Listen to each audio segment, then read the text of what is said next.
All right. I would like to welcome everyone to the 2022 Parsons Field Institute Symposium. So welcome to all who are logged on right now and all who are logging on. My name is Melanie Tluczek, and I am the Director of Science and Education at the McDowell Sonoran Conservancy. All right, just a little bit of housekeeping up front before we get started. Please go ahead and mute yourself during presentations where you are not presenting. And that just helps reduce some of the background noise, dogs barking, things like that, that we just don't want interrupting the presenters. But don't forget to unmute yourself if you were asking a question. We will remind you if we see that. Each presentation is going to be followed by questions, about 5 minutes, give or take for questions. Please use the chat. If you have a question during a presentation, you can go ahead and put it in the chat button. And down below at the bottom of my screen, you can see kind of a screenshot of the Zoom toolbar down there. Mute is on the very left and chat is right there in the middle, highlighted in red. So go ahead and use that. We are going to have a break about halfway through this. Our presentations will go from 1 o'clock to 4:30. So naturally, we did put a break in the middle. You're definitely going to want to come back after the break, though, because we have a special prize that I'm not going to unveil right now. But we will be doing sort of a raffle. Mary has a random number generator, and she's going to be working some random number magic to select one of the participants who comes back from break. So definitely want to do that. And then just really quick, you may have noticed that instead of the word update, we're using the word symposium. We have decided to sort of collapse what we had as the Field Institute Symposium for a number of years into like kind of an update symposium sort of thing that we're doing yearly from here on out around this time of year. Figured that was the best way to reach our audiences in the most efficient manner.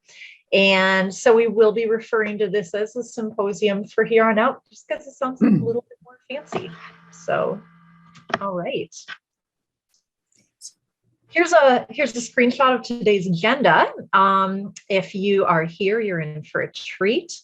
We're opening with science at the Conservancy, and then John Zikias, our citizen science chair, is going to bring us a year of accomplishments and share some of the wonderful things that we've accomplished together this year. Next, we're going to address our biodiversity priorities. One of the main initiatives that we have is protecting biodiversity. And we're highlighting some of the projects where we have new information or a new twist on an old project and just new things to bring to you. Then we're going to take our 15-minute break and have our door prize, our virtual door prize. Next, we'll be addressing the Restoring the Sonoran Desert Pillar, talking about fighting invasives one plant at a time. We have a special guest from Intel who is going to be sharing their project that they've been working on with us using drone technology to train artificial intelligence to look for invasives from the air. And then we're going to have an update on our restoration projects. And then we're going to end with a look forward into the future. So really briefly, I was very, very happy to rejoin the Conservancy back in the fall and officially and in person in January.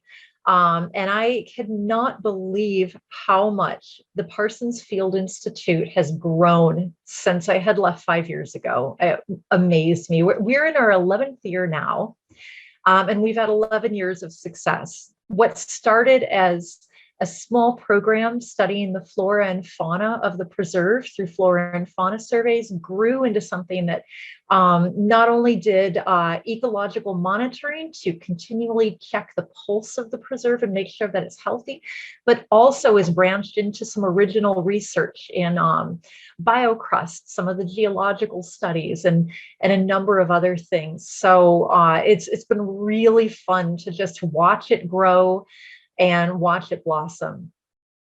Some of the very, very short list of major accomplishments. I mean, we really could make a much longer list, but I wanted to just highlight a few things that reach back, through those 11 years. First off, in the first few years, we completed flora and fauna surveys. And before that, we didn't even know what plants and animals inhabited the preserve. And knowing that was key to managing it. Since then, we have had 7 peer-reviewed publications, and those are written by both staff and stewards and interns in some cases, and it's just a wonderful collaboration. We've presented nationally and at some international conferences. We haven't physically presented internationally. Maybe we will be in Hawaii one of these days, but we have presented at conferences where people around the world have been present, and national conferences where people learned about our citizen science model and how we accomplish the work that we do. In 2014, we won the Crescordio Award, which is a very, very sought after award from Arizona Forward. That was for the citizen science program. And then in 2017, our phenology project won the Pheno Champion Award and has been asked back repeatedly to talk to the National Phenology Project about how we do such an amazing job with that information. You'll be hearing a little bit more about that later. Well, I wanted to kind of go back a little bit further and say, a lot of the successes of the Field Institute and of the Citizen Science Program draw on the successes of the unique conservancy model, where at the McDowell Sonoran Conservancy, our volunteer stewards work. We have about 9 programs for those of you who are new to us, and stewards actually run these programs. So our volunteers are integral to every single thing that we do. The preserve is a unique space. It's over 30,000 acres and encompasses a little bit over 25% of the landmass of Scottsdale. And I tell people it's almost a miracle that it exists, knowing that that a lot of that land was set aside during hot real estate markets. So we have something really special here in Scottsdale, and we have something really special here in the region because it is the largest urban preserve in the nation. And if you have been following, some of our wildlife connectivity projects, you know that large continuous land masses are the best at preserving wildlife and preserving those corridors that wildlife need to survive. So one of the reasons that we have such incredible biological diversity here in the preserve is its size and its connection to other places. And then it is part of the Sonoran Desert, which is an incredibly large, incredibly biodiverse desert system that spans through Mexico, Arizona, parts of California, and is very unique. So beyond the preserve, our work really focuses on the preserve, but we also know that plants and animals don't see boundaries. This goes for the plants and animals we want to keep here and the ones that we don't want here. So in order to really preserve what we've got to work with partners to take a regional approach. And I put this map here that was created for the Central Arizona Conservation Alliance, one of our partners, by the Trust for Public Land, another great nonprofit. And they created this map of all of the open spaces of various types in Central Arizona. And you can see the preserve, as large as we are just this little one in among all of these different open spaces. And so working with these partners is really important to what we do and preserving it long term. To borrow a phrase from our education program, everything is connected and always changing.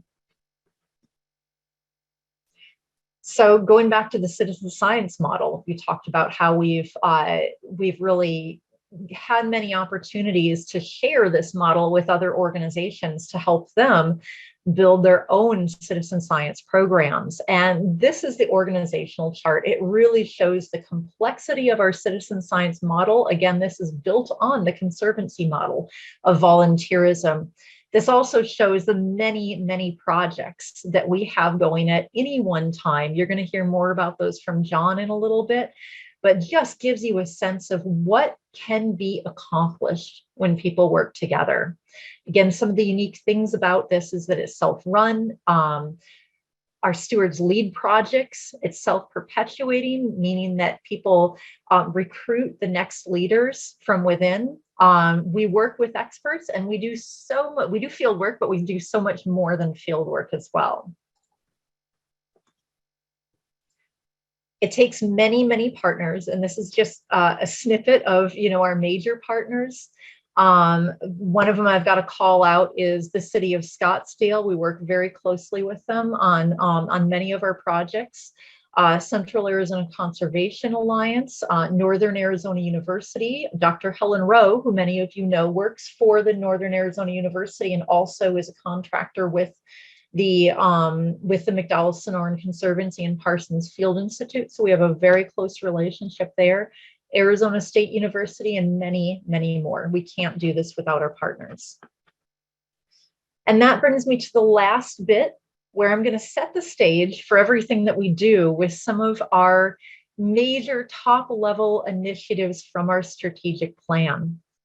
So these are the things that really drive what we do, and what the way we're working towards the future. So one of them is to make research accessible to scientific institutions and citizen science communities. Make research understandable and accessible to the general community, from children to adult learners. Maximize the impact by planning and conducting research internally and through collaborative efforts with scientific and other organizations, and include the elements of climate change and other environmental impacts on our research projects. So as we keep them, as we move forward, keep those things in mind, because they are, some of the most important things that our work goes back to. With that, I am going to go ahead and introduce John Zikias. And John, go ahead and bring up your slides. I went ahead and stopped sharing. John Zikias is the Citizen Science Chair and has been since 2019. He immediately, upon joining the Conservancy, became deeply involved in the Conservancy programs and joined Citizen Science as the Assistant Chair. Since 2021, John has served as the Program Chair and has worked tirelessly to recruit stewards and enhance our communication and educational opportunities. So thank you, John. Thank you, Melanie. So as Melanie said, I'm John Zikias. I'm also a lead steward and a certified citizen scientist. And my presentation will provide a brief overview of some of our programs, our projects, and challenges and accomplishments over the past year. Also, we are recording this, so we will make this available for your viewing pleasure in the future. And I'm going to work with the team, and as we did last year, we'll break this down into different sections so that you don't have to view all 4.5 hours at once. So, and as Melanie mentioned, we work very closely with the Parsons Field Institute, and our mission is to engage stewards as citizen scientists, to conduct ecological research, to inform long-term natural resource management, and inspire stewardship of the desert. And that's very, very closely aligned with the Parsons Field Institute mission. And one of the things, as we look at our priorities in the Field Institute and our priorities in the Citizen Science Program, they're very much in alignment, which makes our working together really gratifying and more efficient. So this is our leadership team, and we're steward volunteers, and we manage projects in collaboration with the Field Institute. These certified citizen scientists bring a varied knowledge and backgrounds and a passion for the project that they manage or projects they manage to better understand the various impacts on the flora and fauna in the preserve. And as I've mentioned this in other presentations, when I've presented, and I was actually lucky enough to present at a ecotourism conference with Tiffany back in February in Tucson, most of our stewards do not have a scientific background. And I even mentioned at S101, I sold stuff for a living. I worked on stuff for a living my whole life that people really didn't need, but they wanted. So I'll leave it at that. That's kind of like arts, working in closed buildings his whole life. But they just over time, people have developed a passion for the different projects they work on, and they learn, as Justin says, they really learn to teach. And I'm really proud of all these folks. They work so damn hard all year long on their projects. And as I mentioned, we work with the Field Institute. Melanie, you've already met. Mary Fastiggi is the restoration manager, and Jessie Dwyer is our biodiversity manager. And they'll be presenting with some of the stewards today on a number of the key projects. So a little bit about our year. We worked on 15 different projects. Some of those projects have sub-projects, which is how we get to 15. This year, we had over 197 stewards participate in science projects with at least 4 hours or more. And we generated over 10,473 citizen science hours. To give you an idea of that, the only program in the Conservancy that generates more hours is the patrol program. Every other program contributes less. And that is a significant increase over last year, which was somewhat stunted because of COVID, but we still, even last year, had 5,900 hours. We had over 71 stewards attend Citizen Science 101 this year, which is our orientation, which is fairly impressive because there was only 125 new steward trainees that went through S101 this year. So that's pretty impressive that nearly 3/4, or about 60% or so, of the new stewards that came to the Conservancy this year attended Citizen Science 101. And our last class was in March, and we only got about 4 of those, so it could have been a lot higher. We also had 4 new certified citizen scientists this year. So we now have 67 certified citizen scientists. And we also collaborated, which was one of our key priorities this year, on a number of projects with the patrol program, construction and maintenance, guided hike and bike, nature guide, and trailhead ambassadors, and education. So we've been working with these other programs so we expand our reach within the preserve and outside the preserve. And our project leads did a fantastic job this year training so many new stewards. I mean, we went from 18 months of no new help and really struggling to get some projects done to having, as I said, 71 stewards go through Citizen Science 101. So they really worked hard to provide education, leadership opportunities, and sharing their passion for the projects they manage. So last year was a very interesting year for many reasons. But after a very dry 2020 and winter of 21, we had our first above average monsoon season in several years. The amount of summer rain had an impact on a number of our projects, from our non-native plants, restoration, bird counts, butterfly counts, and phenology studies. In fact, in our fall 2021 butterfly count, recorded the most butterflies ever at over 9,600 versus an average of less than 2,000. But then after such a dry year, we had the rain. And in late July and August, we received in some parts of the preserve over 150% of average rainfall. And while this was a positive impact for most of the flora and fauna, especially those amphibians of the preserve, the rains also allowed a lot of the non-native plants, especially buffalo grass, that had built up a significant seed bank in the ground to flourish. And Paul Staker is going to talk more about our efforts in surveying, monitoring, and treating non-native plants in the preserve. Some of our other accomplishments, and I didn't have a lot to do with this, but Jackie and Justin did, was Melanie returning. And we're very pleased that she's come back in the role of Director of Science and Education. This is a great opportunity for the Citizen Science Program leadership to work with Melanie and her team to continue our outstanding research to better communicate our results beyond those involved with our programs. This will help more of the general public understand how the research we are conducting and recommendations on key actions individuals can take to ensure the health of our preserve, the city, and the Sonoran Desert for the long term. In addition to Melanie's return, this past summer, Jessie Dwyer joined the Parsons Field Institute team.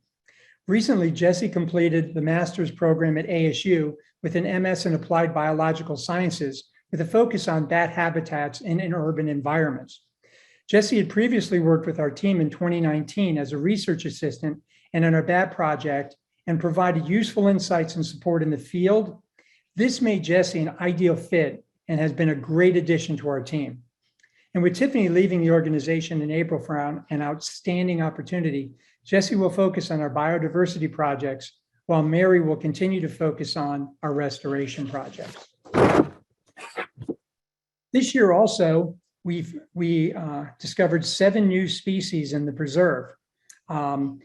These have come through our monitoring projects, and it's brought our total to over 1,020 species of flora and fauna.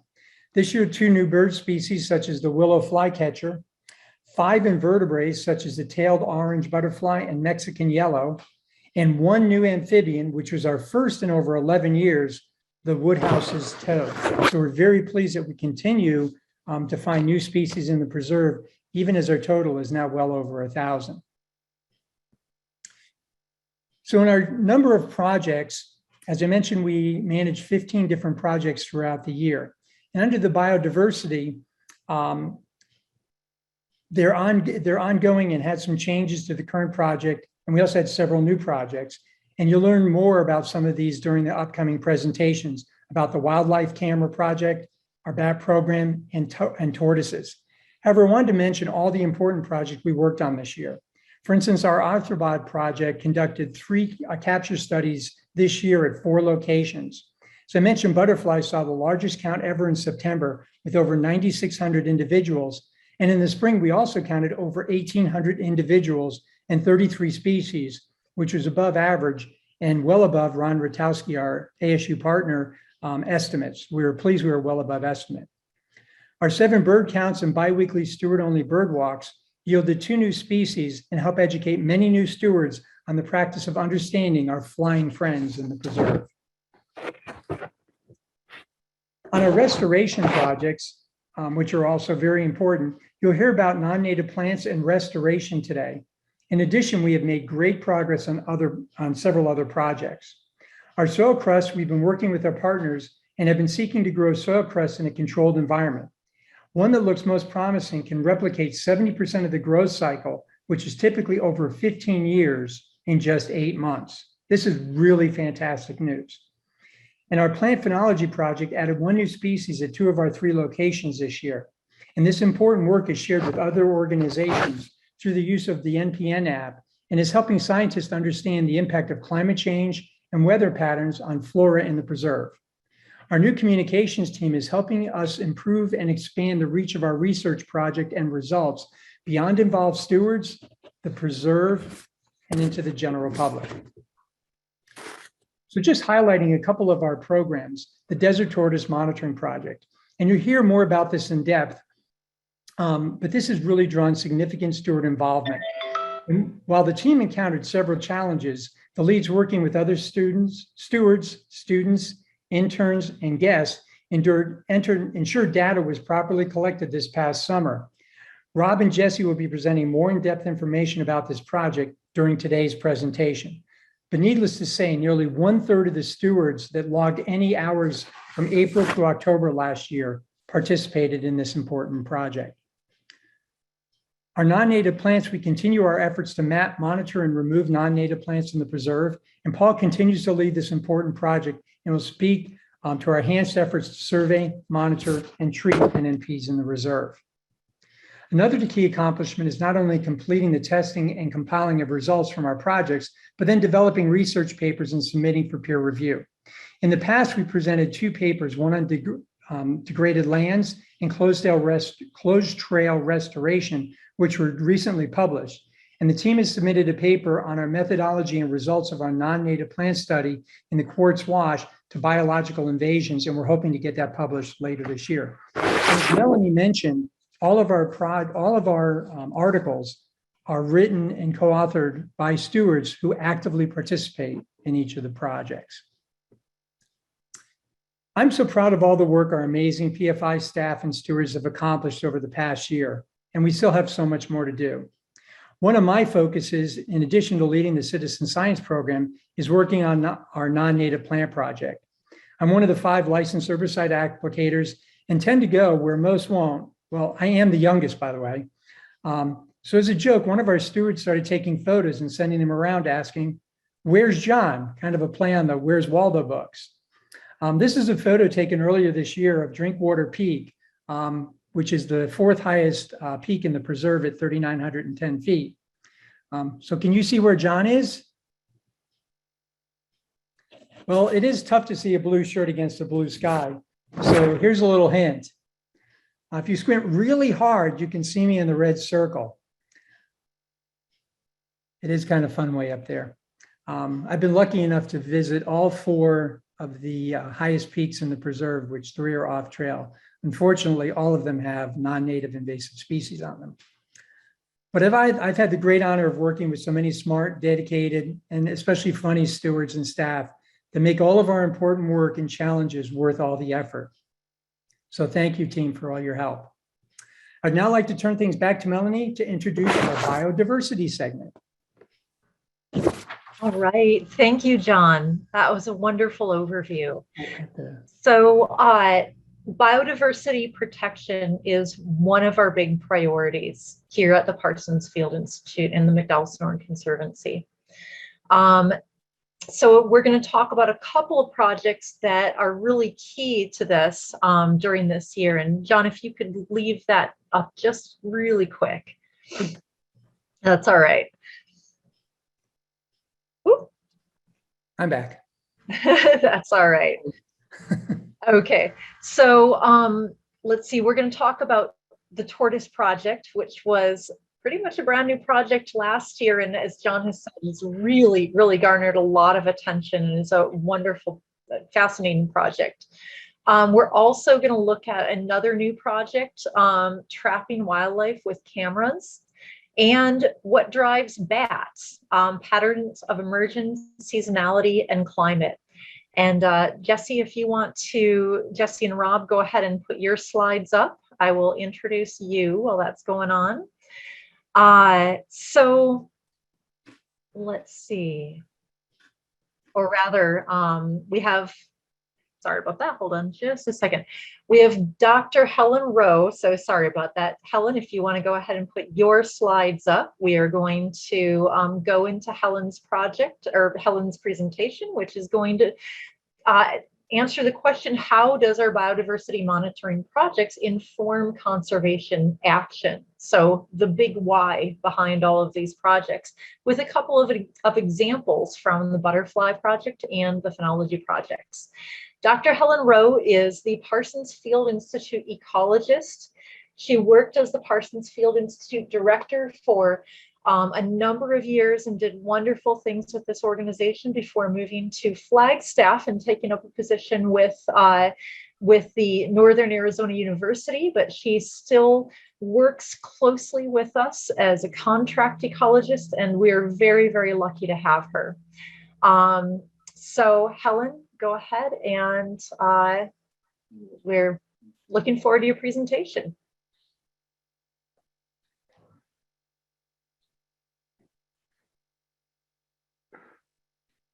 Take it away, Helen. Helen, are you on mute?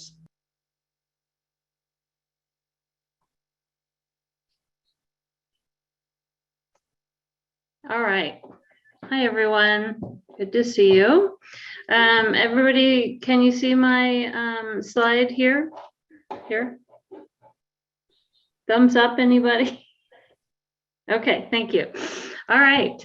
So in this talk, I plan to talk a little bit broadly about what happens to all of the valuable data that you collect on our long-term biodiversity monitoring projects, and then dive into some specifics using our most recent analyses as an example. So we have 3 research priorities areas, and the first one is the one that I'll be talking about, which is essentially our biodiversity conservation priority, and looking at the urban stressors and climate change effects on our biodiversity. So taking a broader view, a study in 2015 showed that worldwide, across all broad groups of plants and animals, biodiversity is in decline. The world is experiencing unprecedented and catastrophic loss of biodiversity, which is largely driven by human influences. The causes of decline are largely from human influences, as you can see as the correlation here of population and extinctions. More specifically, the causes for the crisis are driven by habitat loss, degradation, pollution, invasive species, and exploitation. These factors are exacerbated by climate change, and the extent to which climate change will begin to contribute more to biodiversity declines is widely being studied now, but we have yet to see. One of the things that we can do to protect biodiversity is to protect large contiguous spaces.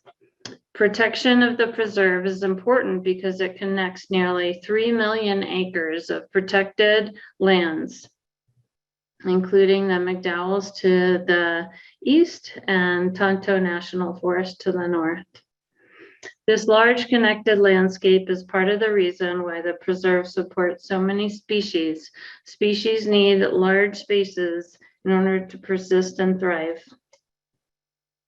It is not enough to protect the places, but we also need to ensure that those spaces continue to support biodiversity. And so we do that through our monitoring and conservation actions. Through our monitoring, we know that the preserve supports abundant species across many taxa. However, the preserve still faces challenges. The most prominent are the effects of urbanization, including roads and increased visitor use, and climate change. Thus, in our monitoring programs, it is important to study the impacts of those stressors on plants and animals in the preserve. So how do we protect the preserve and the larger region? We know what's in the system and their interactions between those components, and we can document how those changes, how those change over time, and also then dig down to understand better the causes for those changes. So if there are declines, we can then come to management recommendations and action. So these are the different projects we have, and in bold are the ones that we have started making progress in analyzing the data. It's not enough to just get the data, we need to do something with it. And so we are have some work going on these ones in bold, and we will be moving on to the unbolded ones in the future.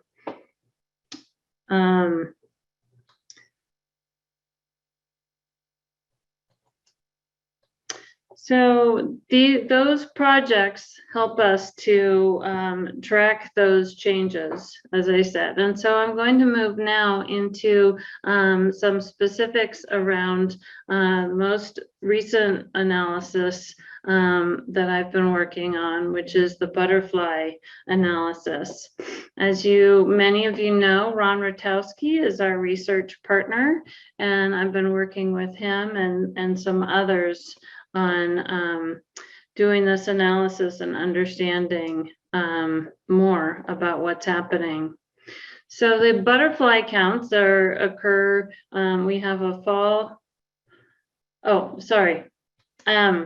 butterfly counts became part of our monitoring program in 2014, and they're a good species to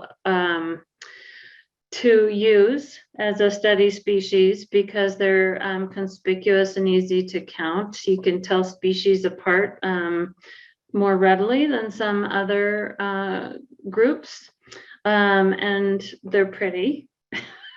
So it's easier to engage volunteers. And as one butterfly expert said, they give a little bit of grief because butterflies don't like it too cold and they don't like it too hot. And so it gives a very nice window for being able to go out in nice conditions and look for them. So our butterfly counts, we hold one in fall and one, which we've been counting since 2014. And then we added another set in the spring, 2017. And we have about 15 that participate in each count. We've developed and refined our protocol over time, and we contribute our data to NABA, the North American Butterfly Association. And so we have, so we're looking at, so we took just the preserve data and analyzed that.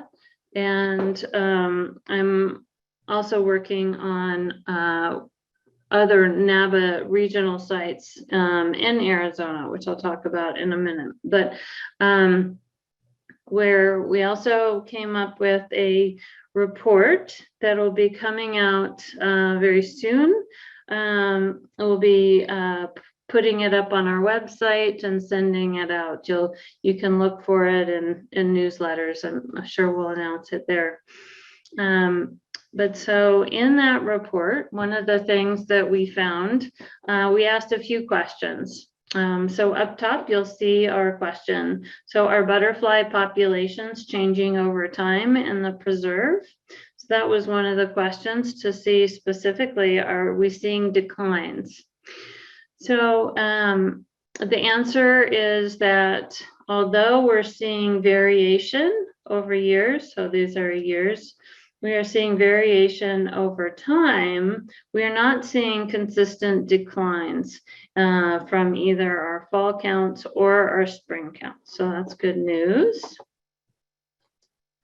And then here, another question is, do areas within the preserve show different trends? Because we have our butterfly counts are held at different sites within the preserve.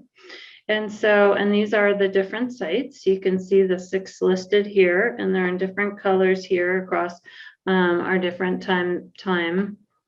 And this is abundance. One way of looking at butterflies is just the number of individuals you see total. And then here's another one, which is richness, which is the number of species that we see. And then this is a combined index, which takes together the number of individuals and the richness and calculates what's called the Shannon Diversity Index. And you can see that the richness and Shannon Diversity Index are pretty similar. But going back to our question is, do they show different trends? And we did not find, when averaged across year, we did not find differences across the different preserve sites. And then our final question for this report was really, how do climate variables drive the annual fluctuation? So this is one way of looking at whether climate change is affecting our butterfly populations. And so what we found here is for the fall butterfly counts across all 3 of these ways of measuring, it was the previous monsoon that was most important. So that, so for fall, of course, the previous monsoon just happened. And then for the spring counts, it was annual precipitation, so the whole previous year of precipitation mattered most. But winter precipitation wasn't as strong. And so that's really what we came up with. But what about individual species, you might ask? So if you look at this graph, this is sort of a way of seeing how much variation some species have, whereas some species are pretty even across years. So taking from a science paper that came out a couple of years ago, I took out the trends that they're seeing across the West on butterflies. And these are some of the species that showed up in their paper. And we found that half of the species had negative trends, whereas the other half had positive trends in population. So this is the paper that I'm referring to. And it showed in general that butterflies are declining across Western states, which is alarming. And so what do we do about that? So one thing we're going to be doing is we're going to dig down deeper into our data. So we're going to be doing species by species analysis to understand a couple of years later, and only focused on Arizona, are we, and the last couple of years have been a little better in terms of rainfall. Are we seeing better trends? So we'll be using some of the same statistical approaches that they used in their paper. And then we're also going to be, we'll also be sort of evaluating those trends. So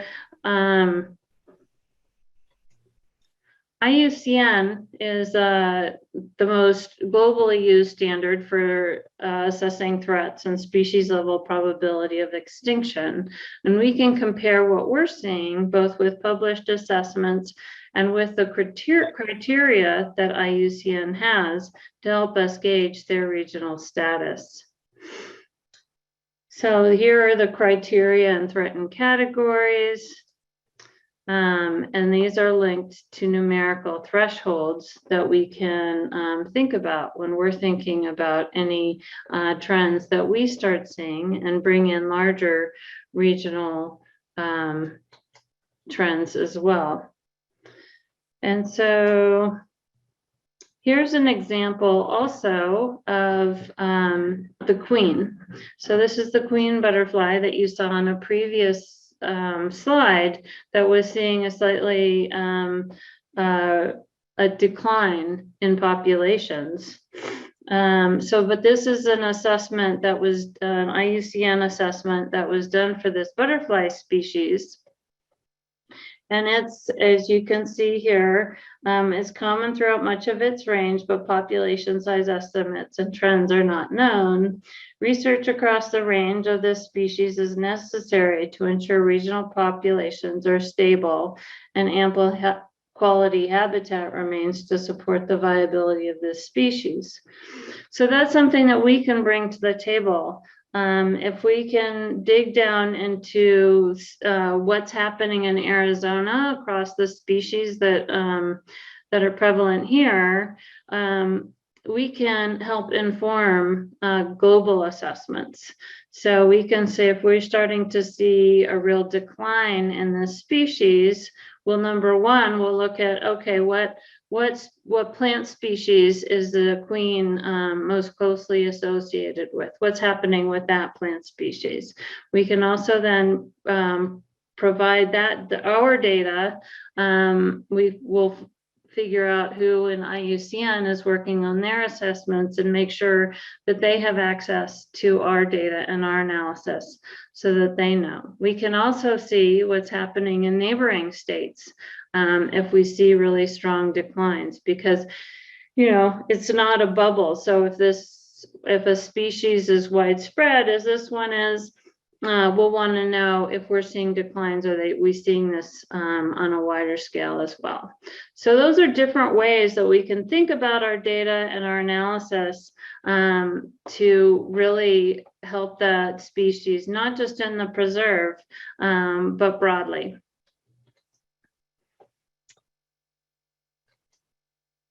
So I think I'm running out of time, but I only have, I think, 3 slides left. So in our next, after butterflies, one of the analyses I'm going to be digging into is working with our partners at the National Phenology Network to work on our phenology data.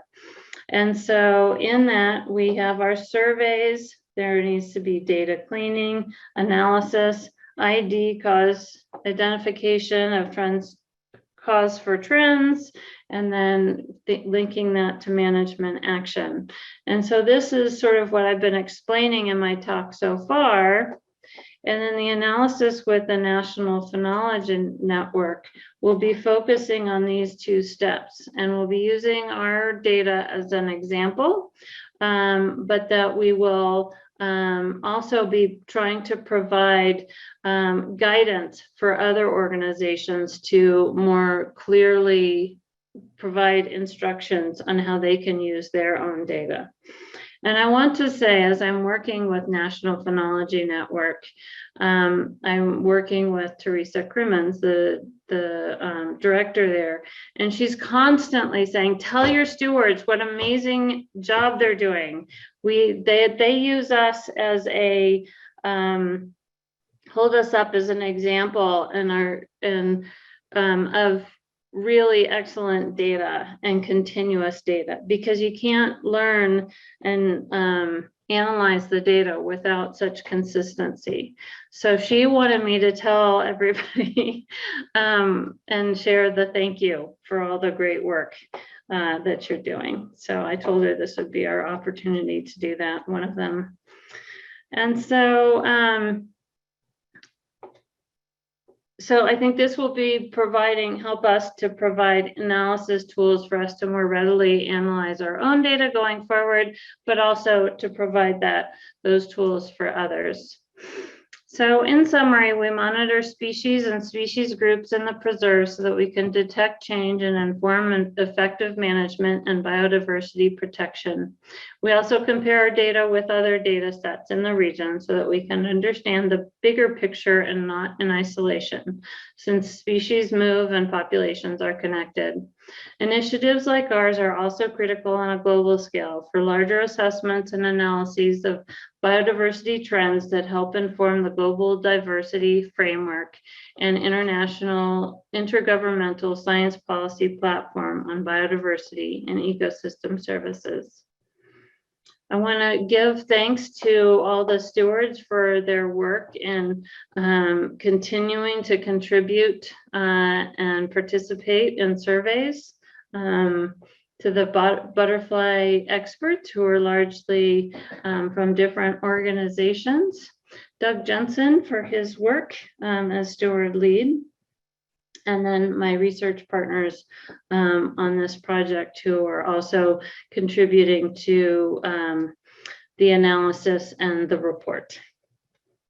So do I have time for questions?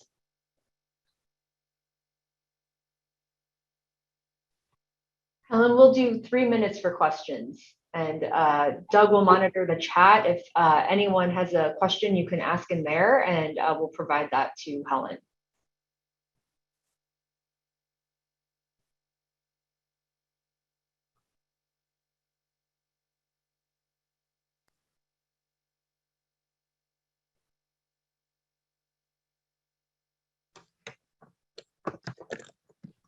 I'll stop sharing so that we can. Okay, great idea. There was a question concerning the nature of our certified citizen science program, and that question was whether it is unique to the Conservancy or whether it is statewide. And it is unique to the Conservancy. I can answer that. Other than that, there's a question: what is phenology? How would it be defined? Yeah, phenology is the cycle of changes that a organism goes through, either in a year or in its life cycle.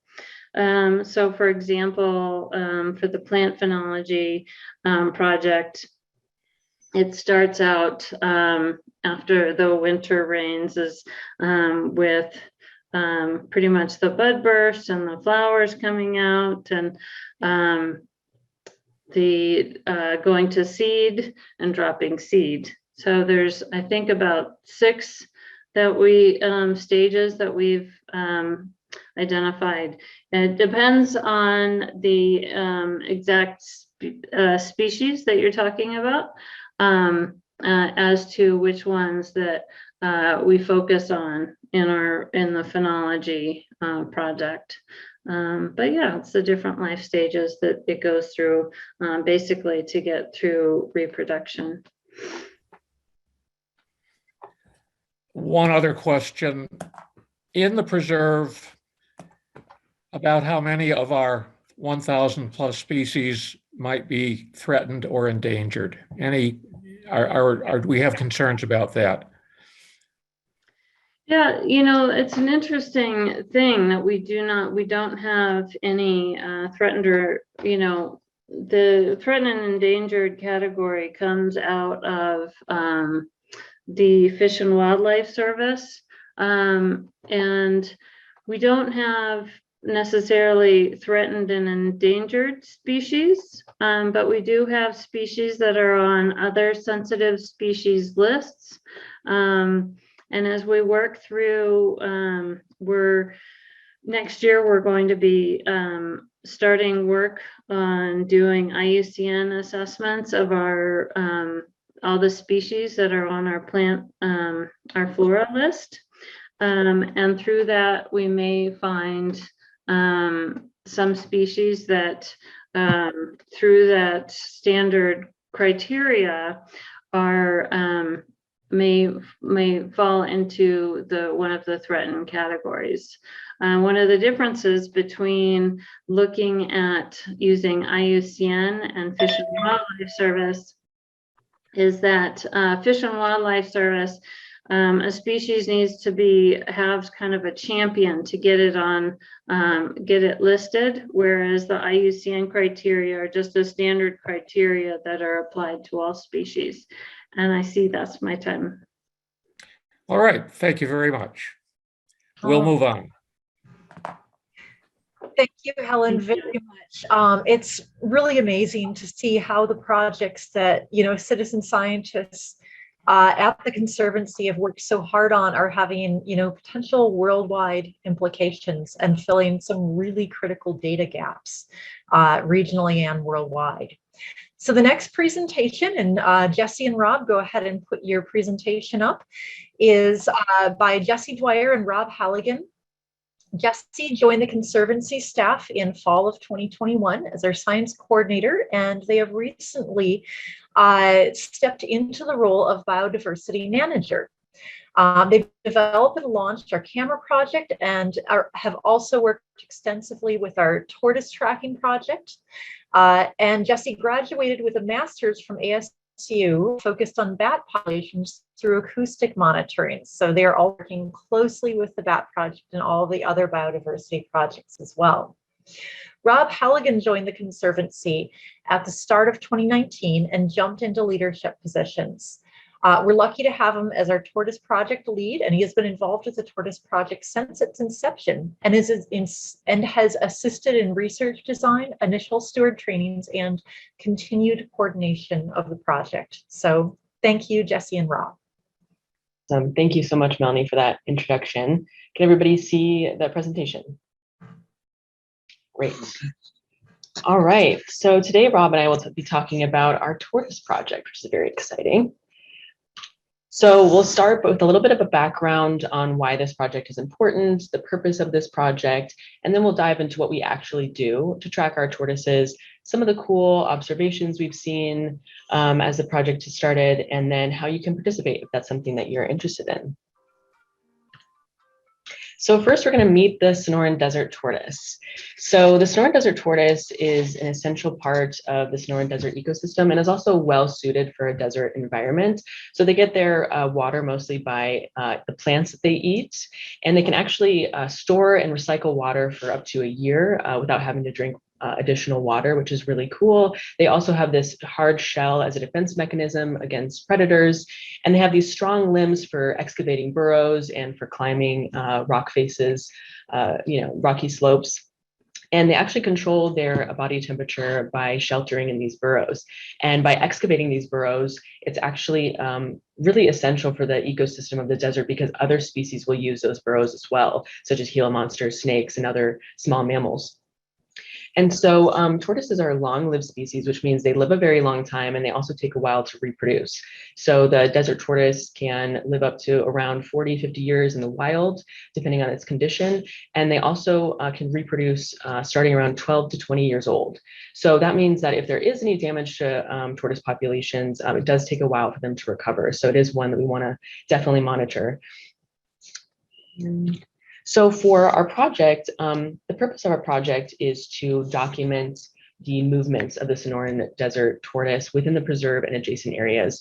So our preserve is a connected, protected area. So we have the Tonto National Forest up north connecting our preserve to the McDowell Regional Park to the east. And we have this kind of narrow gooseneck corridor here. That's this connected land with all of those acres of land together.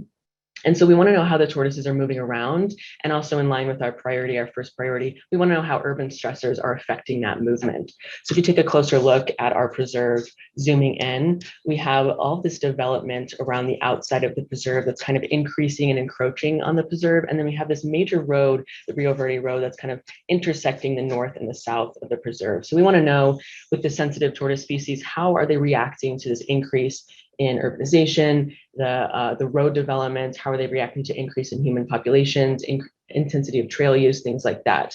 And once we have that information of how their movements are being affected by those stressors, we can use that to inform our management decisions and help maintain this connectivity of this landscape, and these tortoise populations remain healthy for years to come. And then we also want to take that information to raise awareness. So a lot of people don't know about the preserve at all, or know about the tortoise species and how important they are to the ecosystem, how sensitive they are, and how these things might be affecting their populations over time. So it's our job to communicate that to the public that cares a lot about the preserve, but also the Sonoran Desert as a whole. And then I just want to take a moment to mention kind of the stakeholders, the people that are involved in this project, who care a lot about this project, because it takes a lot of hands for a project like this to go forward. So we have the Conservancy, we have the City of Scottsdale. We're working super closely with Game and Fish as far as protocols go. This is a project where we do handle our animals, so we work very closely with them to make sure everything's above board. We're also contributing our science and learning from the scientific community. So all the research that we have, we can share with others. We can get tips and insight from those that have already done research on the tortoises and kind of build this, this knowledge together about the Sonoran Desert Tortoise. We also are really involved with the steward community and the citizens of Scottsdale as a whole, and the public, trying to get the word out there about this important species and how to preserve biodiversity in general.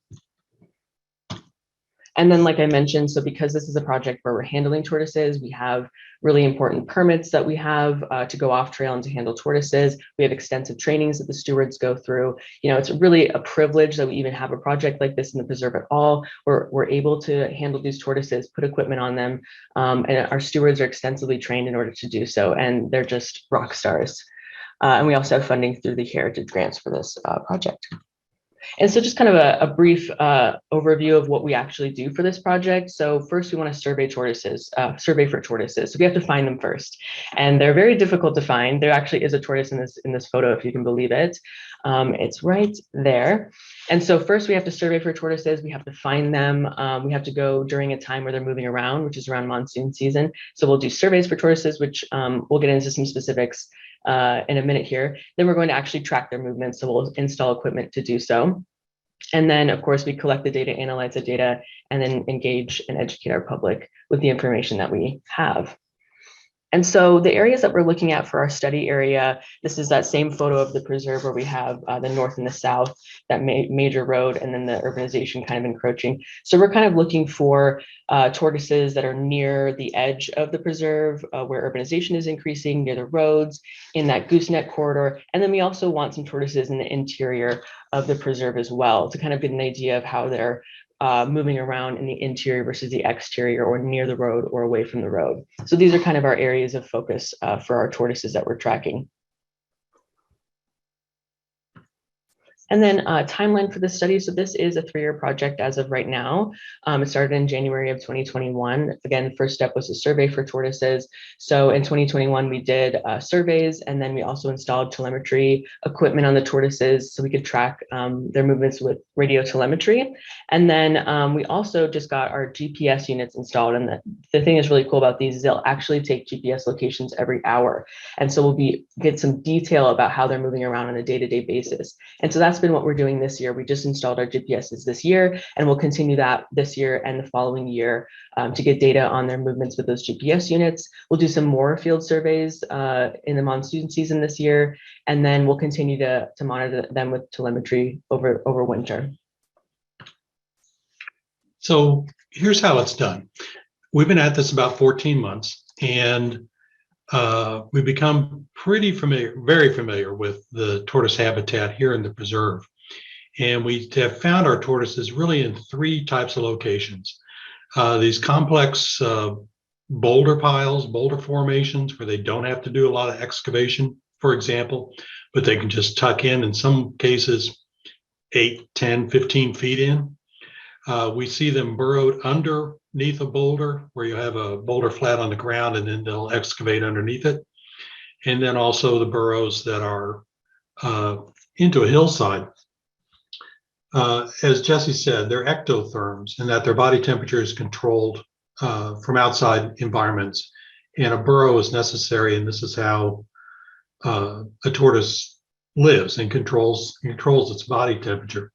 It also is home to a lot of guests. Most common guests we found are Gila monsters.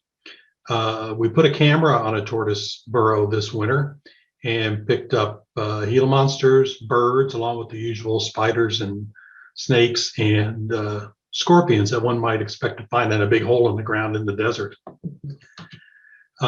Sometimes you get lucky. My best story is during the Pima Dynamite field survey.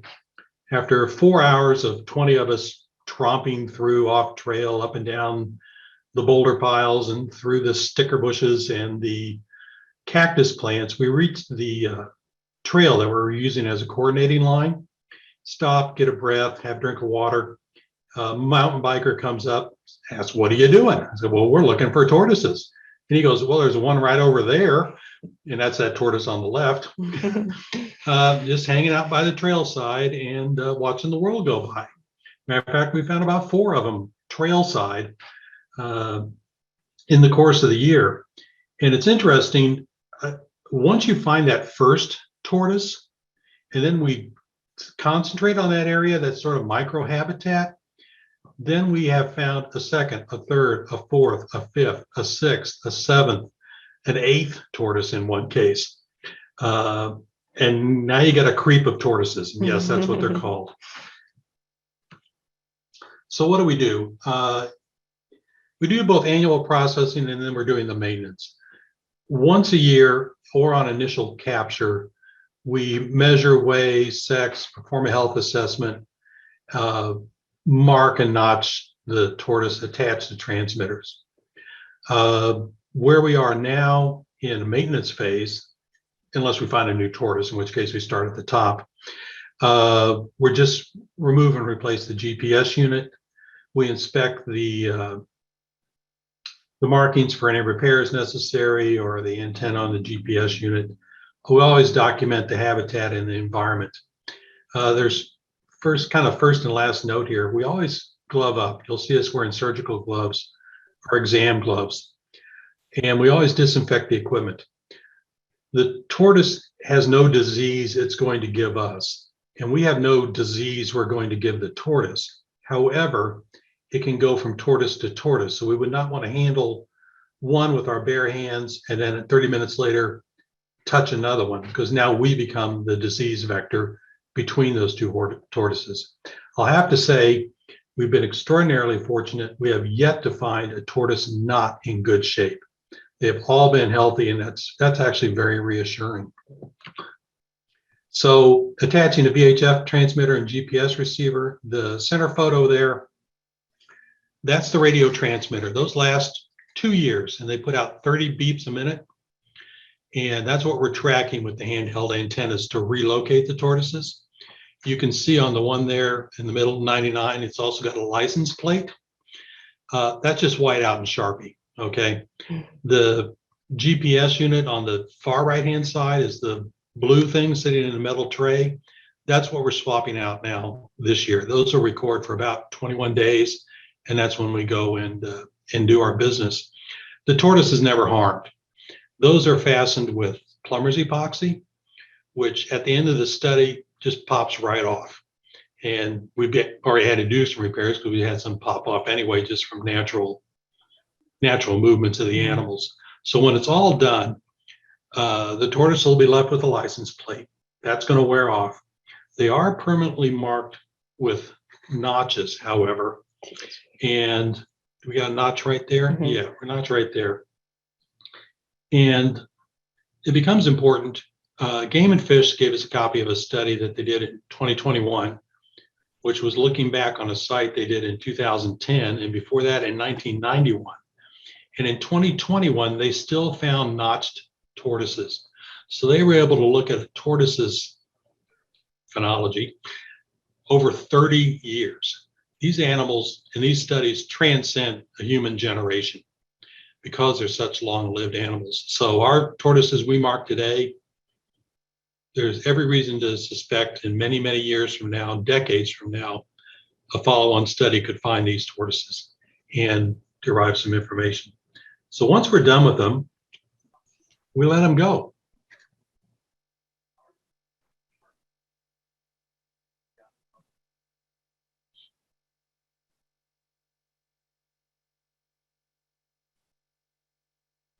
Yes, it's a slow video, but it's a tortoise. Okay, you gotta help me here. Okay.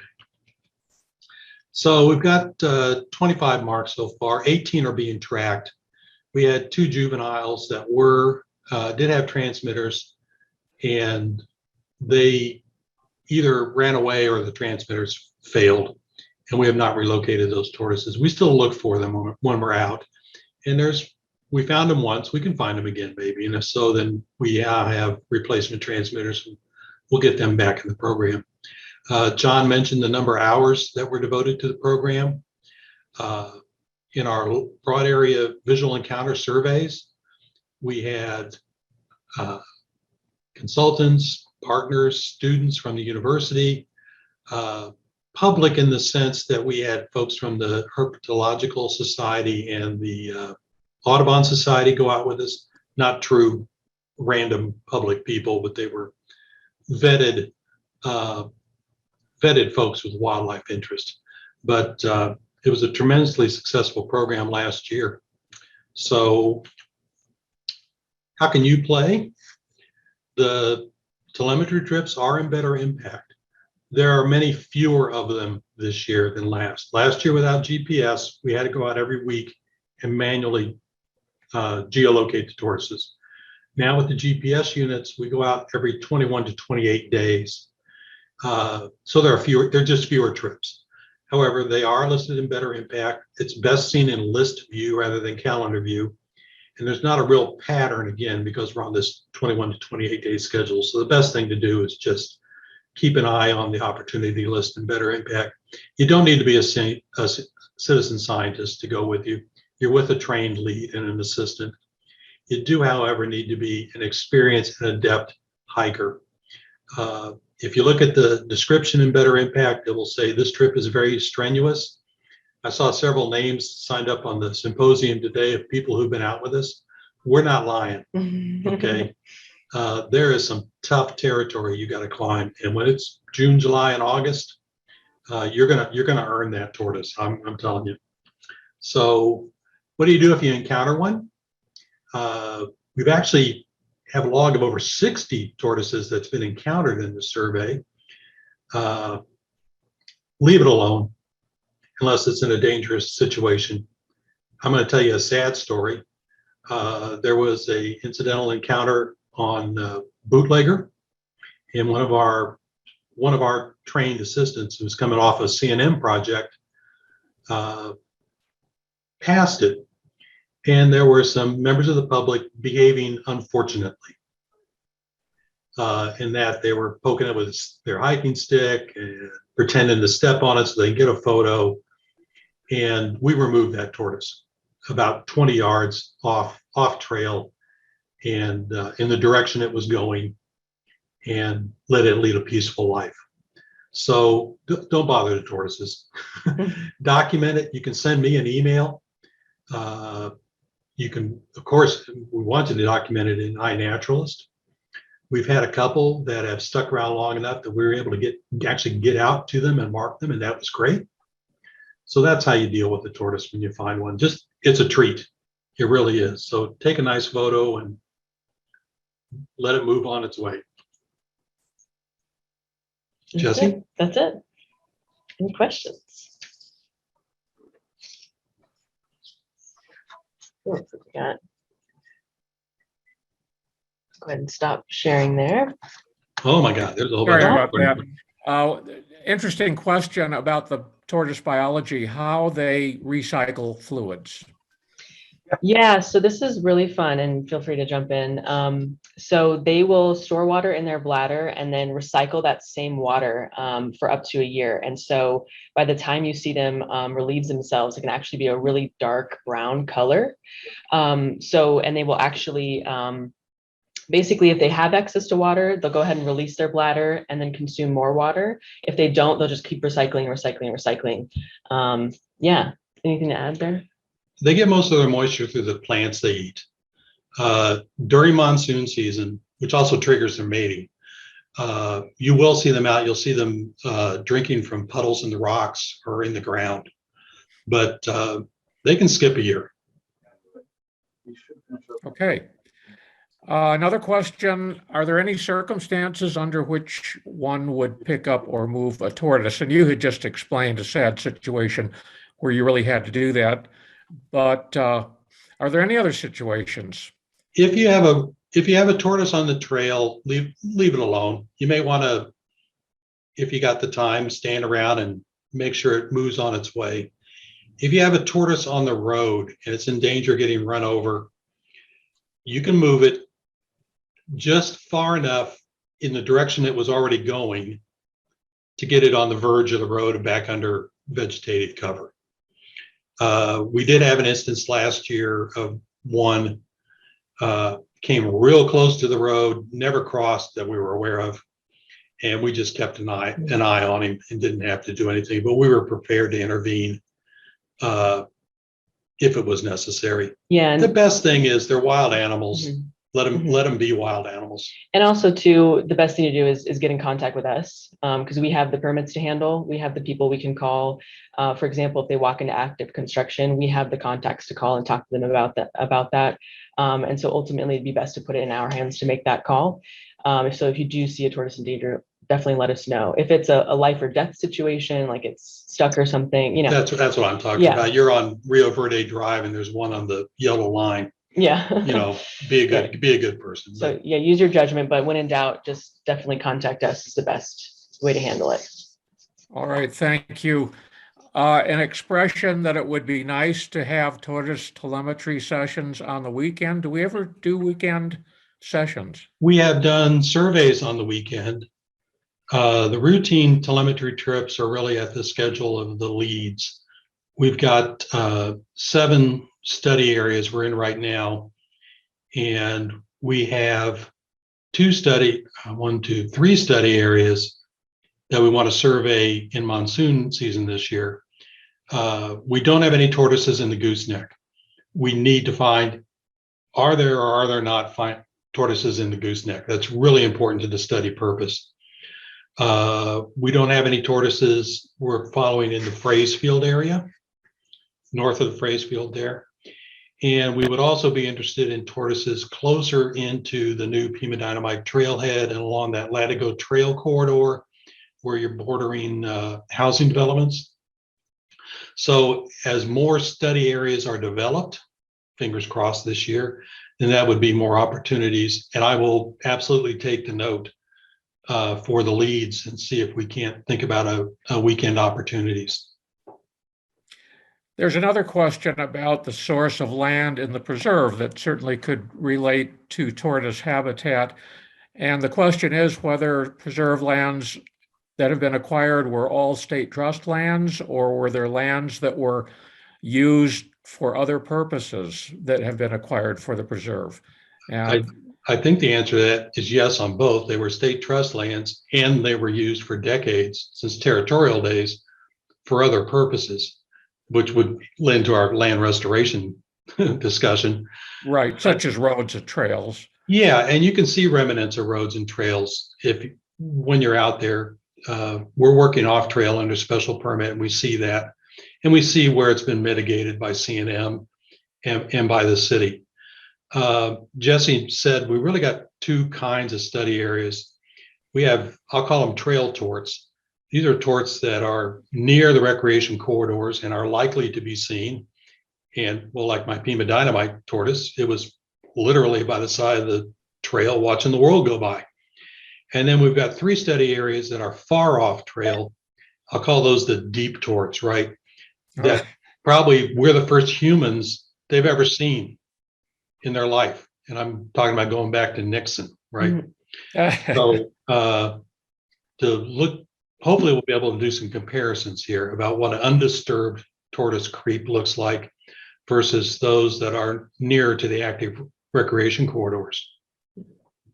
That's time. And how far can a tortoise travel in a day? And I know you have a few interesting stories about that. We did. We have two tortoises that moved off the property, 5 kilometers and about 3 kilometers. Now, because it was last year and we didn't have continuous tracking on them, I don't know how long it took, but that's tortoise moved from Choa Mountain down to Rosati's there on Pima, Amaschool and Rio Verde. Mm-hmm. That's 5 kilometers straight line distance. Mm-hmm. And it was a juvenile. How many little tortoise footprints it took and how many miles to actually do that in real life, we don't know. Yeah. This year with GPS tracking, we'll know if that happens again. Yep. But yeah, Any plans they to move extend the study into the South Preserve? Okay. Let's see. We do have a study group in the south portion of it. no, and just they're talking deep south. Oh, deep south. Yeah. As of right now, no. Right now, our priority areas are the gooseneck and, like Rob was saying, Pima Dynamite Phrase Field, those areas, to get a really good look at the gooseneck corridor and right around the new trails and some of those edge urbanization areas. So right now, our focus is those priority areas, though who knows what the future will hold with the study. And that's going to be our last question for this. If anybody has any additional questions, feel free to email us. We're happy to answer any questions about this project that you might have. Thank you. Mm-hmm. All right. Thank you, Jessie and Rob. That was a wonderful presentation and answered and spurred many good questions. Next up, we have Jessie and Mike Wunch presenting the camera truck project. I've already introduced Jessie. Mike has been a steward for 4 years. He's worked on numerous citizen science programs and projects, including the Wildlife Camera Project in its first iteration, tortoise telemetry, and non-native plant and invasive plant management, among others. Mike is a steward lead for the new Wildlife Camera Project, and we'll talk today about the status of that project as it begins, as it launched this spring. So thank you, Mike and Jessie. Thank you so much, Melanie, for that great introduction. Hello again, everybody. So now we're going to switch over to the camera project. So Mike and I are going to talk a little bit about what camera trapping is, what this new phase of the camera project is all about. It's really exciting stuff. We got some great pictures, so get ready. So first, we're going to, give me a second here.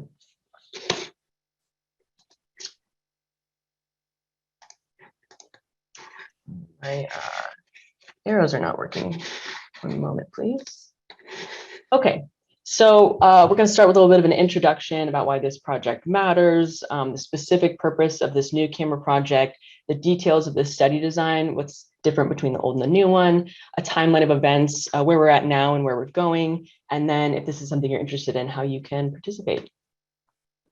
So as we've talked about, right, our preserve is an incredibly important protected piece of land that's also connected to the Tonto National Forest and the McDowell Regional Park. That's 3 million acres of protected land here. That's also facing these urban stressors, these human stressors, encroaching on them. And how is that going to affect our biodiversity into the future? How can we kind of manage our natural resources as time goes on? And so as we're looking at our preserve, we have these increasing in urban development around these edges. We have that main Rio Verde road splitting the north and the south. We have this gooseneck corridor that's bridging the gap between the south part of the preserve and the regional park, and the north part of the preserve and the Tonto even farther north. We have an increase in human activity, so there's more trail use, there's more human recreation, there's an increased just number of humans present in the preserve and surrounding areas. There's also increased additional urban stressors such as light pollution or sound pollution that could be affecting wildlife in the area. And so we kind of have this, we want to monitor our wildlife populations over time here to understand how these stressors might be affecting them. And this importance of this long-term monitoring, where you're not just taking a look at the species 1 year to the next year, where it could be a dry year, it could be a bad year. What does that mean as a whole, right? So we want to get these population trends over long periods of time so we can really get at, is the population stable? Is it declining? And if it is, why? You know, could it be some of these stressors that are exacerbating these wildlife populations? And one of the ways that we can monitor wildlife and a lot of different wildlife over time is with camera trapping. So what exactly is camera trapping? So camera trapping is using a trail camera basically to capture or trap wildlife that walks in front of it. So it's a passive survey technique, which means you don't actually have to be present at the site to collect the data. So you can set up the camera and you can leave, and the camera is actually triggered by heat changes in motion. Gentleman who bought the antler ring back in 19. So a couple cracks in it now. Let's see, the camera is actually triggered by heat and motion. So anything walking in front of it will trigger the camera to take a photo, and that's what we would call a capture. And so lots of different wildlife can be captured this way. Anything that's walking around on the ground. So you think of your mammals such as bobcats, coyotes, mountain lions, you know, gray fox, badger, skunk, all those really cool mammals. You can also get really good data on quail and roadrunners as well. Anything that's kind of walking around in front enough to where we can collect enough data. You'll also get wildlife like hummingbirds will fly in front of the cameras, lizards will scurry by, but the stuff that's kind of around, walking around, will get good enough data to make some conclusions on these populations and the community as a whole. There are some trade-offs to surveying with wildlife cameras. So like I was mentioning before, you don't actually have to be present at the site to collect the data, and that allows you to collect a lot more data at a lot more sites. And the more sites that you have, the more the wider distribution you can capture, the more data that you can have, the stronger statistical conclusions you can make. So that's really awesome. That doesn't mean that's more data that you have to go through on the back end as well. So we get tens of thousands of photos at each of these sites to go through, but thankfully we have a really good army of volunteers that are just ready and willing to go through photos for us and contribute to this study. And the other kind of interesting trade-off that we have with cameras, specifically to the Sonoran Desert or the desert areas, is that because the camera is heat and motion triggered, the sun can heat up vegetation, and when vegetation moves, it will also set off the camera. So you can get really you can drown in photos of vegetation. And so we have to do a lot of mitigation to try and reduce the amount of false triggers that we have using those cameras. And this photo here to the right is a setup of one of our wildlife cameras. If you're having trouble seeing the wildlife camera, that's great, because that means we're camouflaging it really well. Here's that security box. The camera is inside of it. It has these, the motion sensors at the top, and then we have a cable lock around the tree to keep it in place. And those are installed permanently there.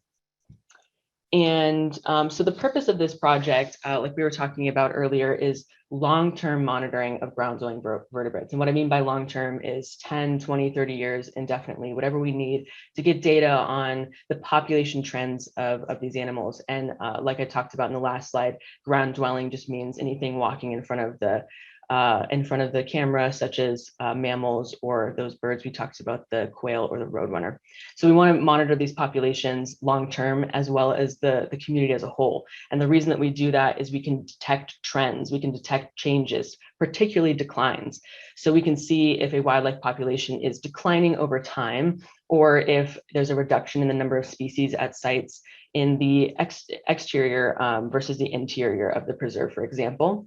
And then once we've identified those changes, we can relate it to what caused those changes, right? Was it natural factors such as temperature or precipitation? Was it anthropogenic factors or human factors such as increase in urbanization, density of trail use, distance to road or distance to trail, urban noise? Like, what are these factors that might be causing those population changes? And then once we have that information, we can make recommendations for managing and conserving wildlife.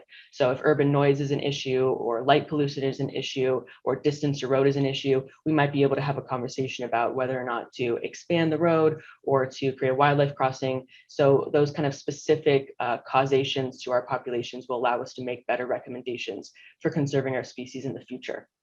And then, of course, as with all of our projects, we want to engage to educate the public. So we want them to understand the importance of having a healthy ecosystem. You know, it's kind of like ecology Jenga, where if you take out one species, you know, your tower might be okay, but if you keep taking them out, the whole entire ecosystem will suffer. So we really want to maintain that biodiversity, maintain a healthy population, and that will help not only the preserve, but also the connected landscape we're a part of, and also, you know, the Sonoran Desert as a whole. And so we want people to understand that and engage them in these projects that we're doing.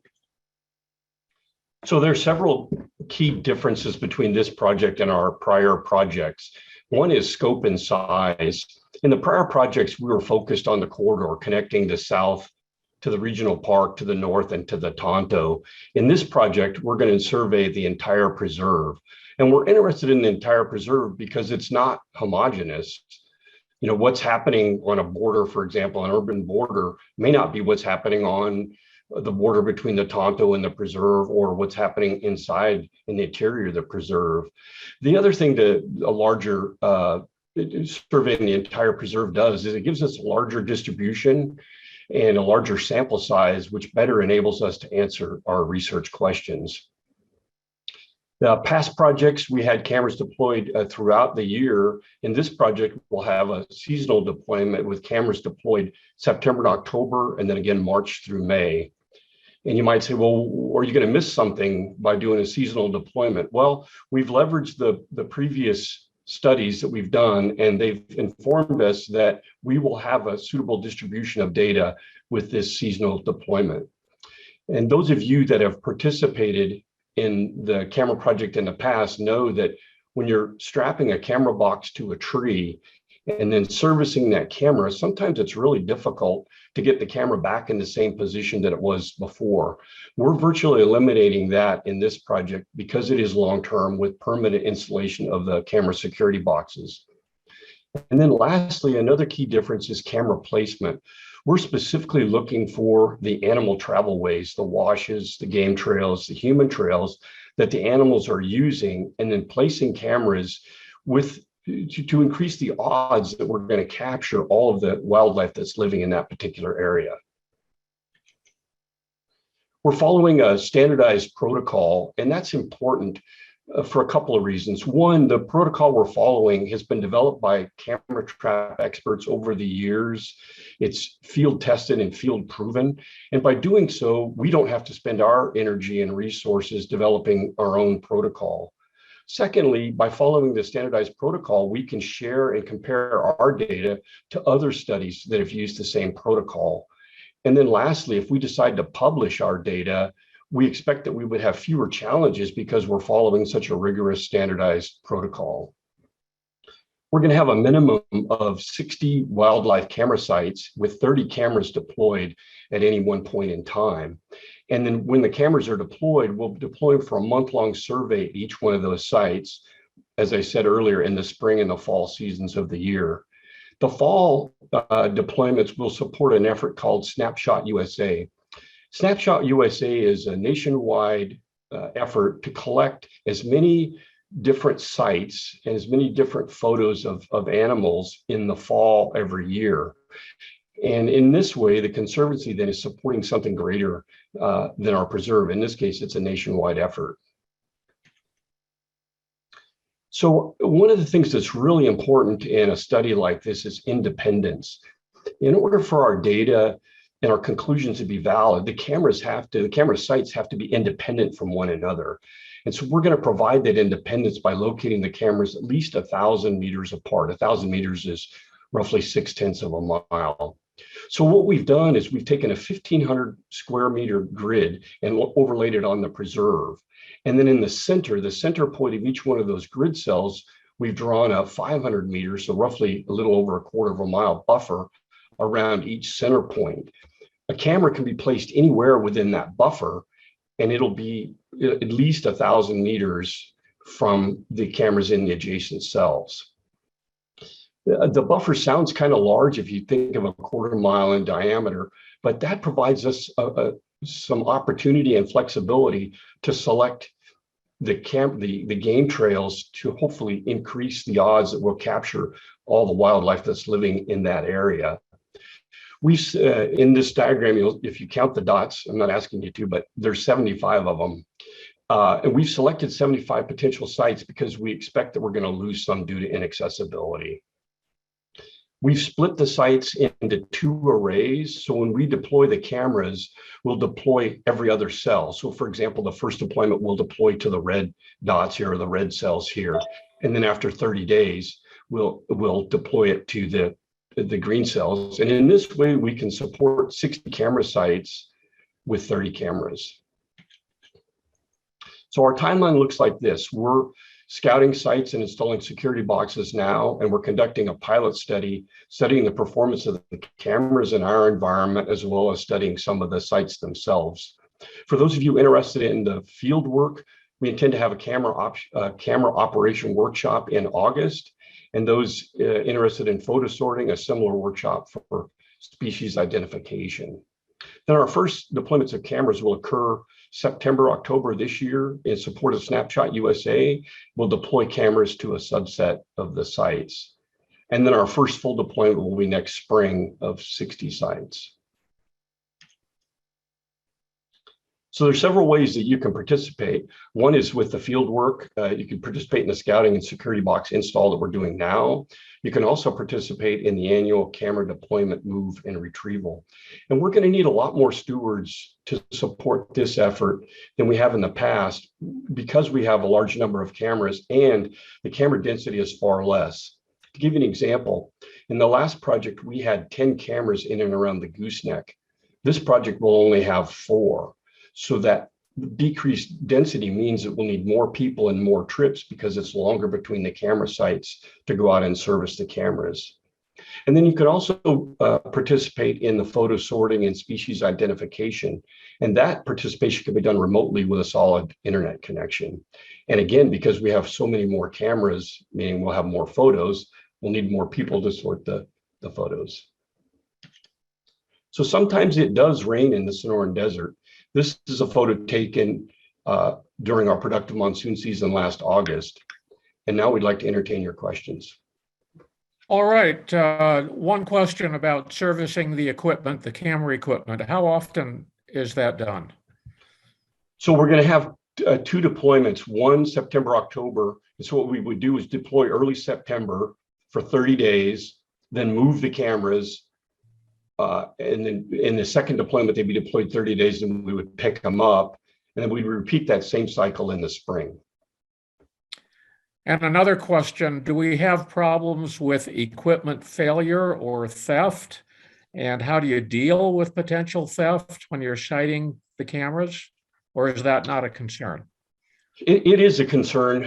Fortunately, in the past, the only theft we had was a camera that was in the regional park, and somebody actually brought a chainsaw out and sawed the limb off the tree to steal the camera. We haven't seen theft since then, although it's potential now because we're interested in what the humans do to the animals in terms of their usage of the trails. So we have cameras that are right on the trails. So we could see some of that theft now. Do we have equipment failure? Yes, we do. The sun tends to degrade this equipment over time. And so over time, we'll have to replace the cameras because of the degradation. Yeah, and just to add to that, so for the equipment for vandalizing and stealing, we do have some mitigation efforts. So we camouflage the boxes. We have signs with authorized research and an email if people do come across it. And we also have a Python lock.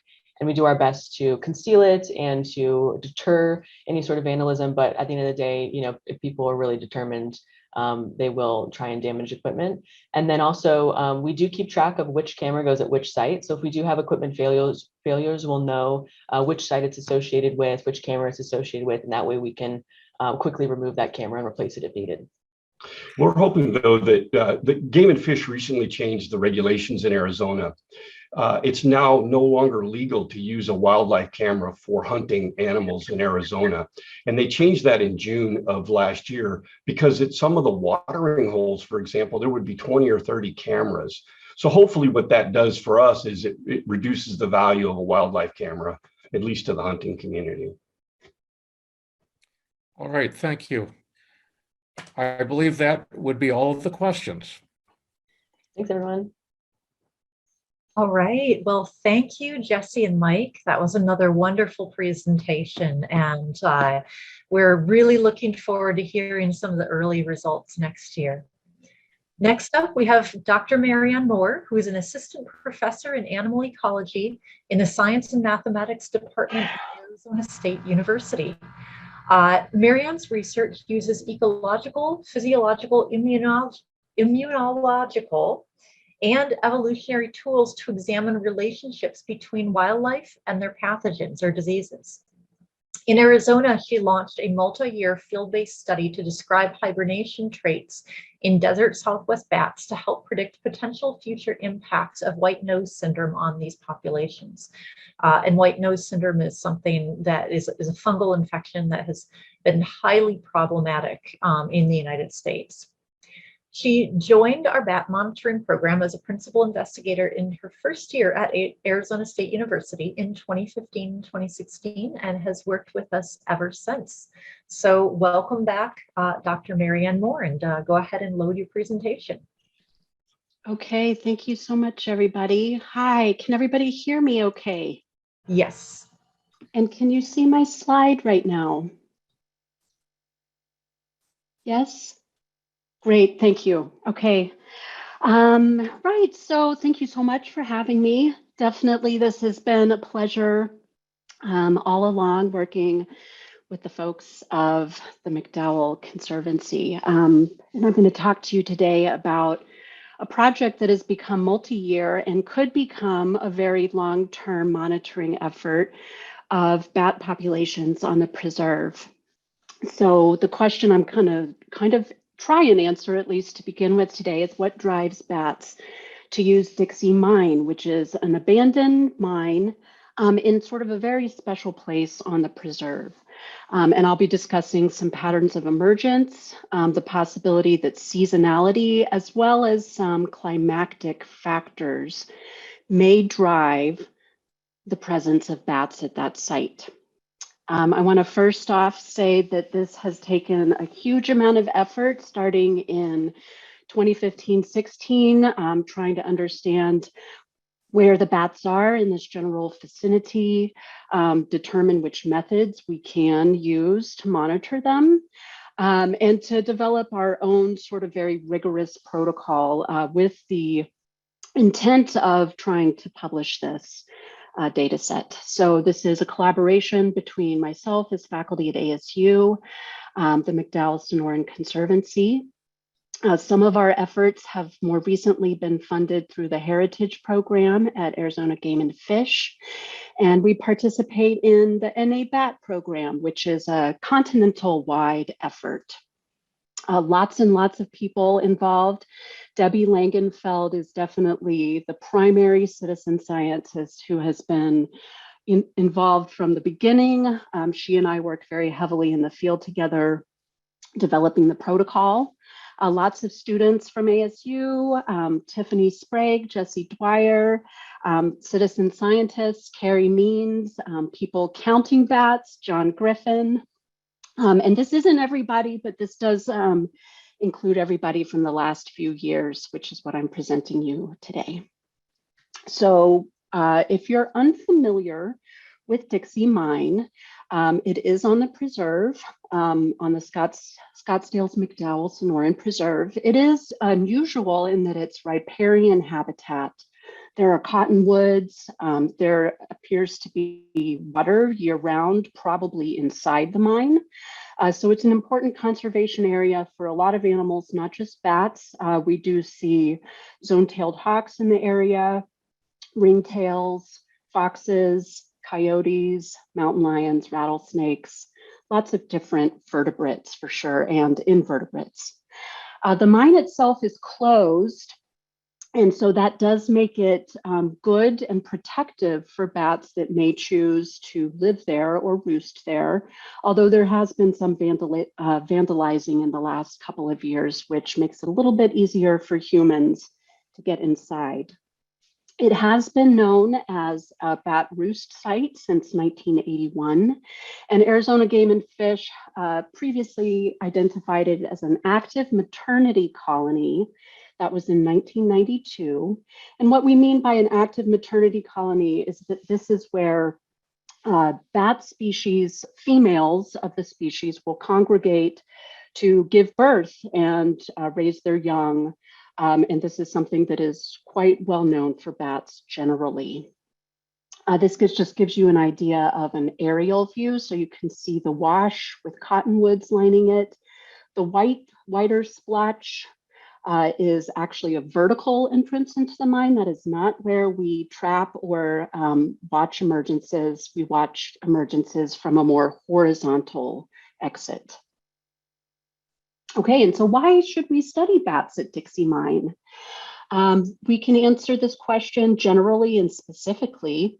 If you want to think about bats overall, across the world, 80% of bat species are in need of some conservation efforts or research attention. That's according to the IUCN. Bats are often, misunderstood, ignored, or persecuted. They're nocturnal, they're harder to study. Many people fear them and might actively try and eradicate them if they do find them. But bats provide very important critical ecosystem services, in part including, this is not an exhaustive list, but pest control by eating agricultural pests, pollinating important plants, and dispersing seeds. They may also be very good as sort of indicator of changes occurring on the landscape that may be due to climate change, urbanization, or other environmental stressors. Across the West, the habitat requirements of bat species are not really that well known. And so our ability to monitor this population at Dixie Mine is very rare.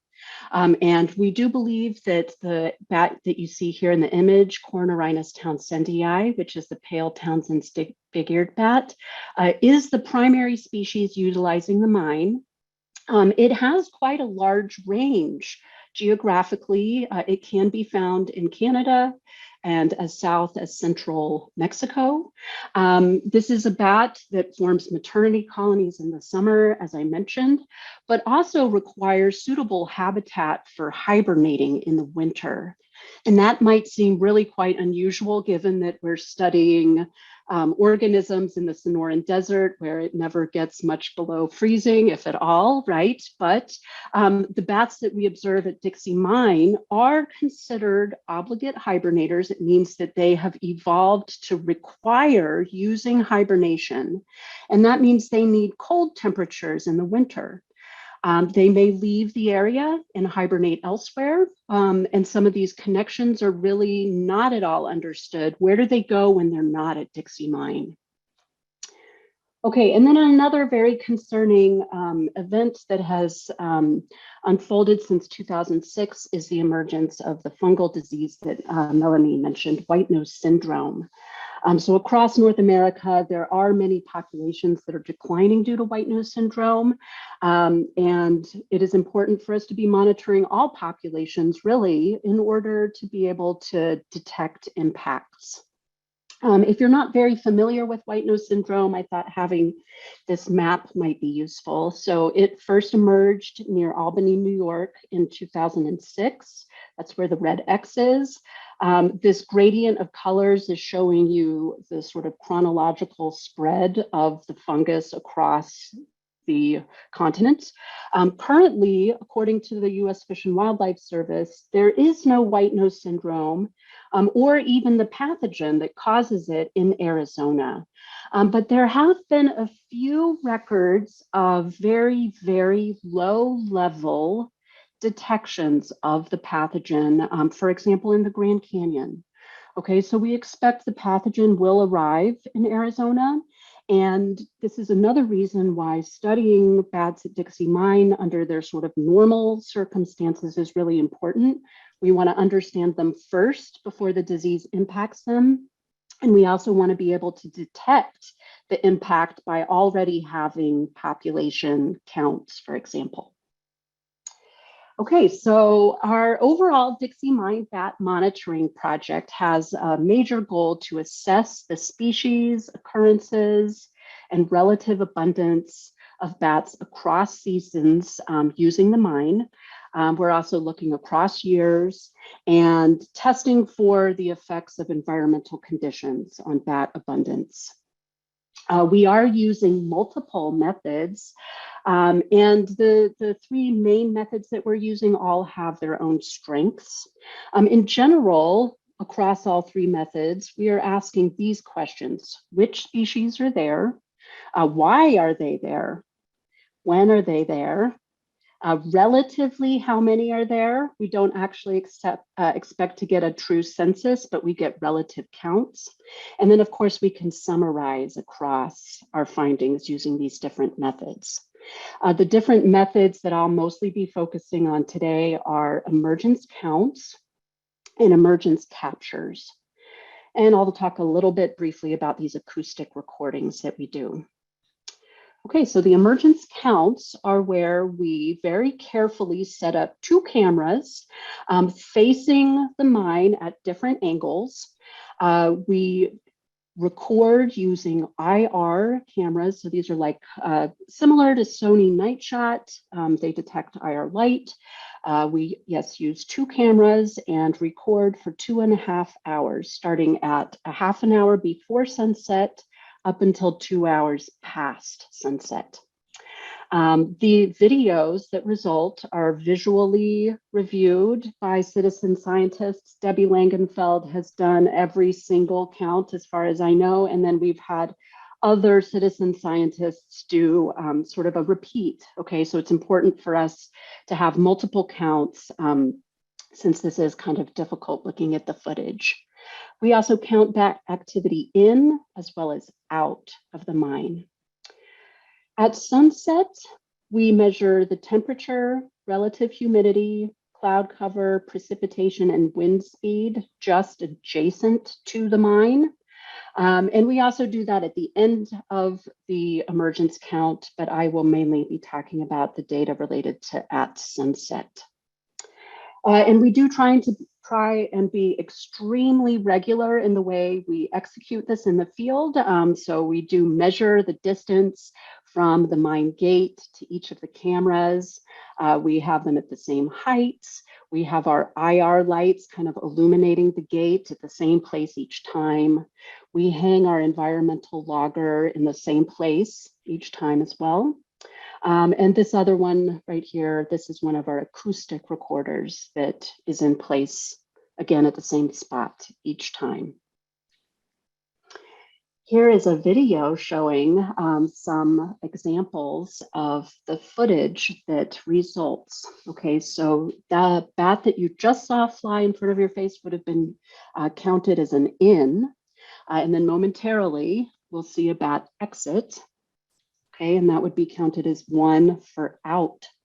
But it's very difficult to know, is it the same bat going in as it is going out? That's why we do both and subtract in from out to get our relative count. Okay, for our emergence captures, we do this much less frequently. We've done these a few times, whereas the emergence recordings are done monthly. This is using a heart trap that is positioned in front of the mine, and the spaces around are blocked. That's why you see a lot of that fabric. The heart trap has parallel lines of fishing line, and the bats are unharmed. They get caught in the line and they fall into the bag that is positioned below, and then we can grab them by hand. And as you can see, we've done this total of 6 times since 2016. When we really started our rigorous emergence recordings, that was in May of 2019, we got a really nice capture. And then we went and repeated that again just during this month in 2022. Okay, so what do we do when we have the bats in our hand? We do a lot of things with the main focus to properly ID the species. We determine the sex and the age. That's relative, adult versus juvenile, really. We collect a lot of measurements like the forearm length. The forearm is this long bone on the bat wing. We might collect the length of the ear. We may collect the length of the thumb. We also assess general condition. We examine the bats. We note if they have ectoparasites or if they look rough in any way. We determine their reproductive status. And you can palpate a bat to feel if it has a gestating fetus, and you can also palpate a bat to know if it's lactating. Finally, we do examine for evidence of white nose syndrome. In this place and at the active season time periods, this is mainly by looking for damage that could have occurred if the bat had been infected the previous winter. Okay, so we don't expect the infection to be noticeable at the mine, but we might see scarring. Fortunately, we haven't seen that. Okay. I'll very briefly say that we do these acoustic surveys as well. These always occur on the same day and for the same time period as those emergence counts using the cameras. We use 2 ultrasonic acoustic recorders, one deployed so that it's facing, the mic is facing the mine, and the other one adjacent to the mine, actually on the other side of the wash. And this is giving us a measure of more of the general bat activity in the area. Okay, and I'm not going to talk much about those results today. Okay, so the results I will talk about are really those based on the IR cameras, emergence counts, and the captures using the heart traps. Okay, I'm going to start with the captures because to me, this makes a lot of sense. Then everything is focused on one species. Our most recent capture was May 7th of this year. We caught 41 Townsend's big-eared bats. The species name is Cornurinus townsendii. All of the bats that we examined were pregnant, were lactating, and some of them were quite close to full term. 2 of them probably had already given birth, showed evidence of lactation. 2 got away before we could examine them. But so what we think is that this is really a predominantly adult female maternity colony, and they are using Dixie mine as their maternity roost. Okay, so that is really, really exciting.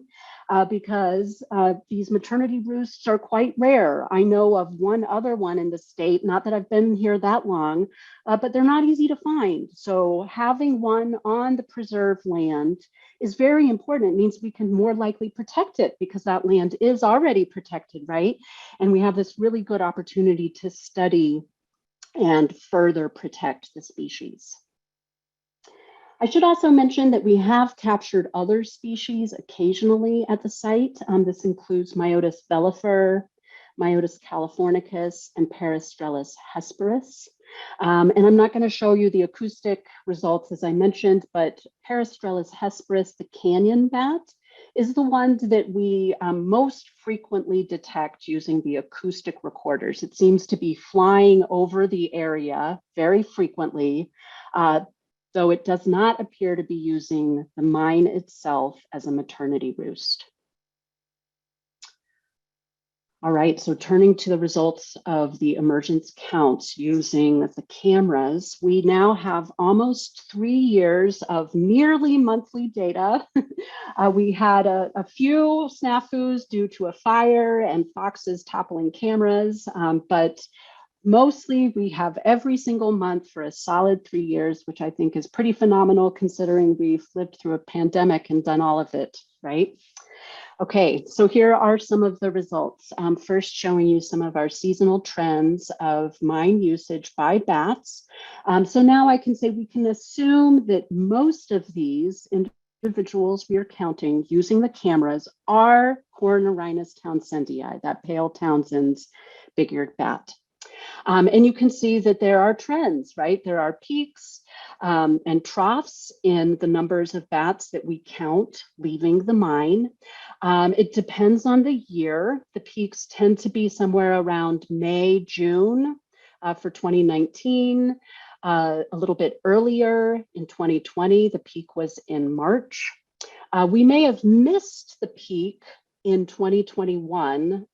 There are data where you don't see bars. Those are 0 bats counted out. And when we would have expected the peak in 2021, both of these nights, it was unseasonably windy or rainy or cold weather, okay?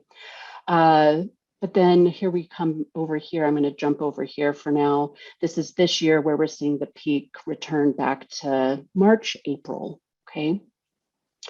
Okay, so if we consider the data from our hand captures and what we're seeing as far as counts using the camera data, it really does convincingly appear that Dixie mine is used as a maternity colony by the species.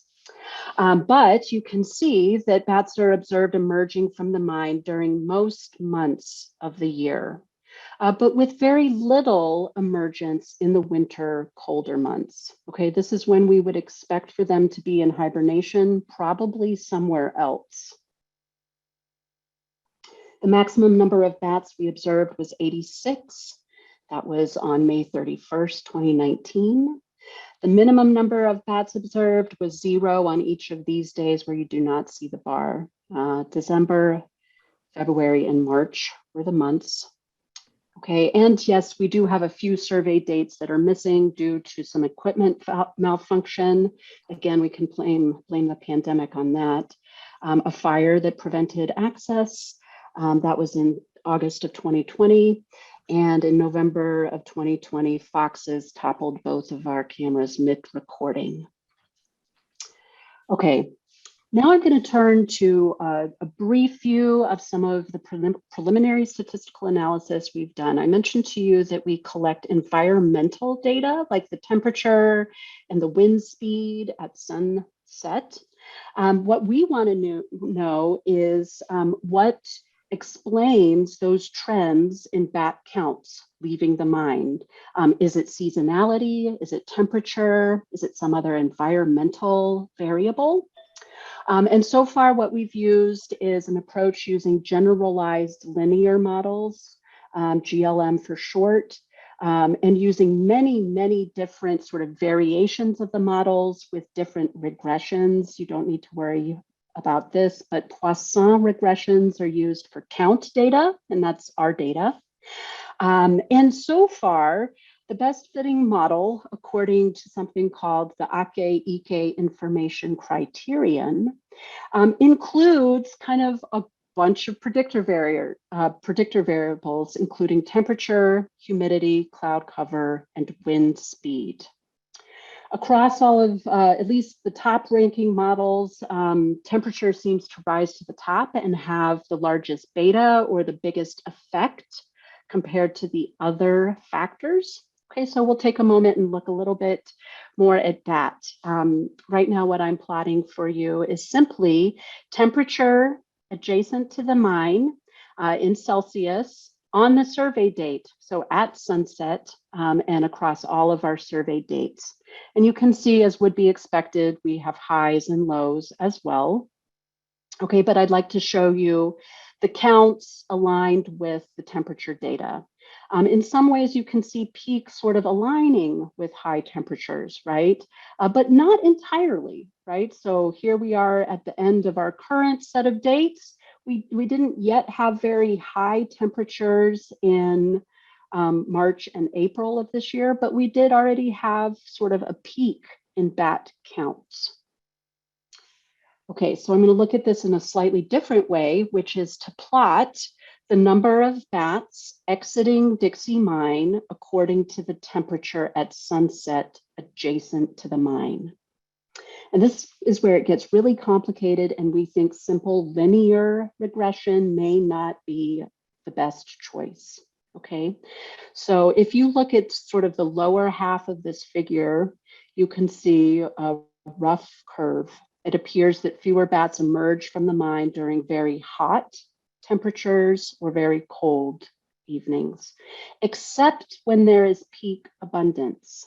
Okay, and the peak abundance would correspond when the adult females are pregnant and lactating, and they must leave the mine and feed every night to have sufficient resources, sufficient energy. Okay. Another thing that came to my attention is this wide range of about 30 degrees centigrade, across which we see those highest bat counts. Okay, so one of the hypotheses could be that if they are not like smack dab in the middle of pregnancy or lactation, they may be able to make some choices and leave when the temperatures are more moderate, versus when they are pregnant and lactating, they may have no choice but to go out no matter how cold or how hot it is. Okay, and I'm just throwing this out there as a hypothesis and suggesting that seasonality in reproductive timing, as well as specific environmental conditions like temperature, may both drive bat abundance at the mine. And the modeling is not done. We will be testing a different type of model that is not so bound to linear regression. It's called additive modeling, and it allows for smoother fits between the data points. Okay, and we will also be adding, we'll be adding some weather station data as well. Okay, so our efforts are generating a baseline data set for the bat population at Dixie Mine, mostly using passive methods with some direct handling to really confirm species and to confirm reproductive status. We are really generally contributing to bat conservation by increasing the knowledge on the habitat requirements, especially of the pale Townsend's big-eared bat. And we are quantifying population size and temporal variation, how the presence of bats varies over time. And using this basically a baseline, we will be able to detect possible future impacts due to stressors that may be white nose syndrome or something else like climate change. Okay, and finally, the next steps we have identified for right now is to potentially modify our methods for long-term monitoring. It is a lot to go out monthly, right? And we may not need to go out every single month of the year. Now that we have a 3-year data set, we can really consider that and adjust if we think it's reasonable.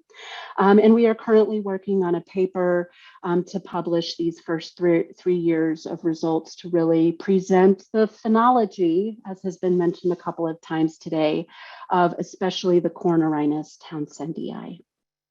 Okay, and with that, I'll take any questions if there's time. Hopefully I did okay on my timing. Yes, we have several questions. One is precautions used when you're handling the bats. You obviously are wearing some kind of handwear. Yes, that's a great question. Yeah, and my lab does a lot of work in other parts of the state during hibernation when the bats could be infected if the pathogen were here. So we take extra precautions. When we're touching the bats, we have, depends on the species and the level of experience a person has, but usually we'll have one hand that's gloved. This is sort of early days now, especially with COVID and PD, which is the short term for the white nose syndrome pathogen. We actually put a nitrile glove over our handling gloves. Okay, so we'll have 2 nitrile gloves. We wear N95s. And at this point, that is more to protect the bats from us because we could potentially transmit SARS-CoV-2 to them. Does that help? Thank you. Yes. Yes. Where are the male bats when the females are occupying the mine? That's a great question. So bats do have a very interesting timing for their reproductive activities. They actually probably mostly mate in the fall before they go into hibernation. And the females are able to keep the sperm alive and viable. The females have a specialized uterus. It secretes glycogen and provides energy to the sperm. Around the end of hibernation, this species would allow fertilization to occur. So then once the females arrive at Dixie Mine or their maternity colony elsewhere, they're pregnant.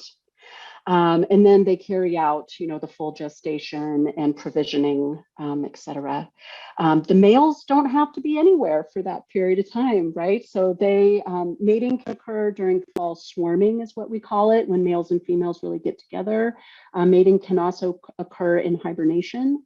So the males could be more distributed across the landscape. Probably relatively close to a source of water for them to drink nightly. But it's also, it's good for them to be spread out. They're not going to compete against the females or the young. Another question relates to environmental conditions. The counts are done within 4 days of the new moon. There must be a good reason for that. And another related question, how do the bats determine what the outside temperature is when they're in a fixed environment with a stable temperature? Yeah, excellent questions.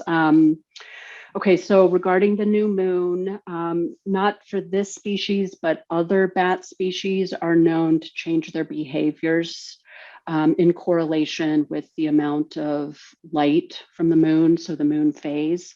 And we don't know if these bat species do that, but we wanted to avoid that as a potential sort of confounder, like complicating our results.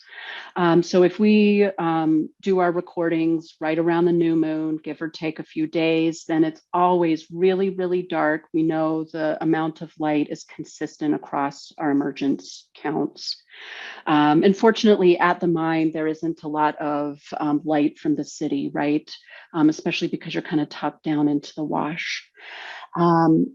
The other question, what was my other question? Is the temperature determination by the bats. Yeah, so, okay. I mean, I don't have an exact answer for that question, right? I don't know what the bats are doing in the mine. We don't know exactly where the maternity cluster is.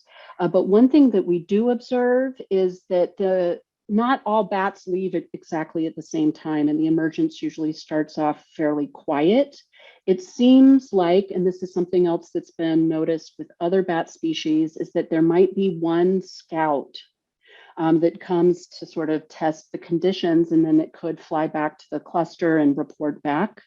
So there does seem to be some amount of coordinated behavior. I mean, that's really anecdotal and something that would be really, really hard to measure. Another thing we don't know well is the airflow within the mine. So it is possible that some of the ventilation that occurs within the mine could give them that information without them actually leaving. Yeah. Is it helpful that Fountain Hills is a dark sky town? I would guess so, yes. So I did mention that our cameras, were really tucked down into the wash, but keeping that whole area darker than the rest of the urbanized area. Again, not for the species of bat, but other studies have shown bats also change their behavior depending on the amount of light, right? And then Jessie Dwyer's work, which is showing how they may change their behaviors due to urbanization. So the more sort of natural we can, the natural conditions we can maintain, the better for understanding what these species do before we interfere. Yeah. All right. Thank you very much. Thank you. All right. Thank you very much, Marianne. Some great questions again. So we are going to take a 10-minute break. I think our agenda said 15 minutes, but we did not want to cut off all those great questions. So 10-minute break. Please be back in 10 minutes and make sure to log on, and we will hold our raffle. All right. See you there. All right. Welcome back, everybody. That was 10 minutes. So we are going to do our raffle, and the prize for the raffle is this lovely book. I don't know if you can quite see it. There we go. It's a field guide to cacti and other succulents of Arizona. Beautiful book donated to us, and we'll find out who wins in just a few seconds. Okay, everyone, big drum roll. I'm going to use a random number generator, and then we'll see who wins the prize. Okay, so we have a winner, everyone. Our winner is Kathy Coluccio. So, woo! Awesome. So, Kathy, the way that you'll get your book is if you could send me, you could either come pick it up at the office, or we could send it to you. So if I will connect with you by the private chat, and we will get that set up after this next presentation. Great. Congratulations, Kathy. Awesome. Thank you. You're very welcome. See, you stick around and you win things. All right. Our next section focuses on another big priority for the Parsons Field Institute, and that is restoring the land. So this is comprised of a number of things. First off, fighting invasives. We have, a number of invasive plants that increase the fire risk and have other detrimental environmental effects. And we want to remove those as much as possible from the preserve. And then also in areas that have been degraded, we want to restore the preserve. You're going to hear about a number of those projects. And first up is Paul Staker and Mary Fastiggi talking about fighting invasives one plant at a time. Paul Staker is our invasive plant project lead. He's been a steward for over a decade and has served since 2010. He's been a driving force with the Conservancy, even serving as our interim executive director for 9 months and serving on our board of directors. So he knows the organization inside out and the preserve like the back of his hand. He's also served as CS program chair for a couple of years, ending his term in March 2021, and he's long been engaged in our invasive plant control efforts. And he's going to tell you about our removal experimental efforts over the year. Mary Fastiggi joined the Conservancy in 2019 and Restoration Manager. She has expanded our regional efforts in invasive plant management, furthering our engagement with the Central Arizona Conservation Alliance through Desert Defenders and with other regional partners. She works with the restoration leads and non-native plant project and invasive plant project leads, and will discuss our regional leadership in the Desert Defenders program. So welcome, Paul and Mary. Thank you, Melanie. Unlike some of the other projects that you've heard from today, which are relatively new, as Melanie mentioned, our invasive plant project has been going on for several years. During previous Parsons Field Institute updates and symposiums, I provided quite a bit of background information about the issues related to invasive plants and our own survey, removal, monitoring efforts that we have ongoing. Last year, my presentation focused on a detailed discussion of the results from our fountain grass experimental studies. So today, my goal is to provide a relatively brief update of what we've been working on and what we've accomplished during the last year. Before getting into what we're doing, I want to briefly discuss a couple of environmental factors that influenced our work this year. As John mentioned earlier, we experienced significant monsoon rains in the summer of 2021, which differed significantly from the minimal rainfall that had occurred during the previous summer. While we generally welcome the rain, it also contributed to a very healthy crop of non-native grass this year. We specifically saw an expansion of buffalo grass into areas where it had never been seen before, and the rain seemed to negate much of the benefit from prior removal efforts. On the other hand, the spring annuals, specifically stinknet and Sahara mustard, were more prevalent than they had been the previous year, but nothing like what we had seen in the spring of 2020 when they seemed to be everywhere. On the next 3 slides, I'm going to summarize several of the lessons we have learned about how to deal with the 3 invasive plants that have been our most significant concerns. Some of these observations come from the scientific field experiments that we have conducted over the last 5 years, while others are more anecdotal based on what we've experienced from our removal efforts. There is no question that buffalo grass is the biggest problem in the preserve. As I mentioned earlier, the monsoon rains that we experienced last summer produced a very healthy crop of buffalo grass. Our field experiments on Browns Mountain have been ongoing for 5 years, and we still have not completely eradicated the grass there, despite treatments at least annually, if not more frequently. Physical removal once per year seems completely futile based on those experiments, as we counted over 200 plants in one of our 5 meter by 5 meter plots before going through the process of digging them out one more time. Herbicides seems to be more effective, with the best combination of effectiveness and efficiency seeming to come from treating the buffalo grass twice per year, assuming sufficient rainfall has occurred to cause it to green up. And our experience from extensive treatments in the field suggests it is best to spray as early as possible after the grass greens up, before it flowers if possible.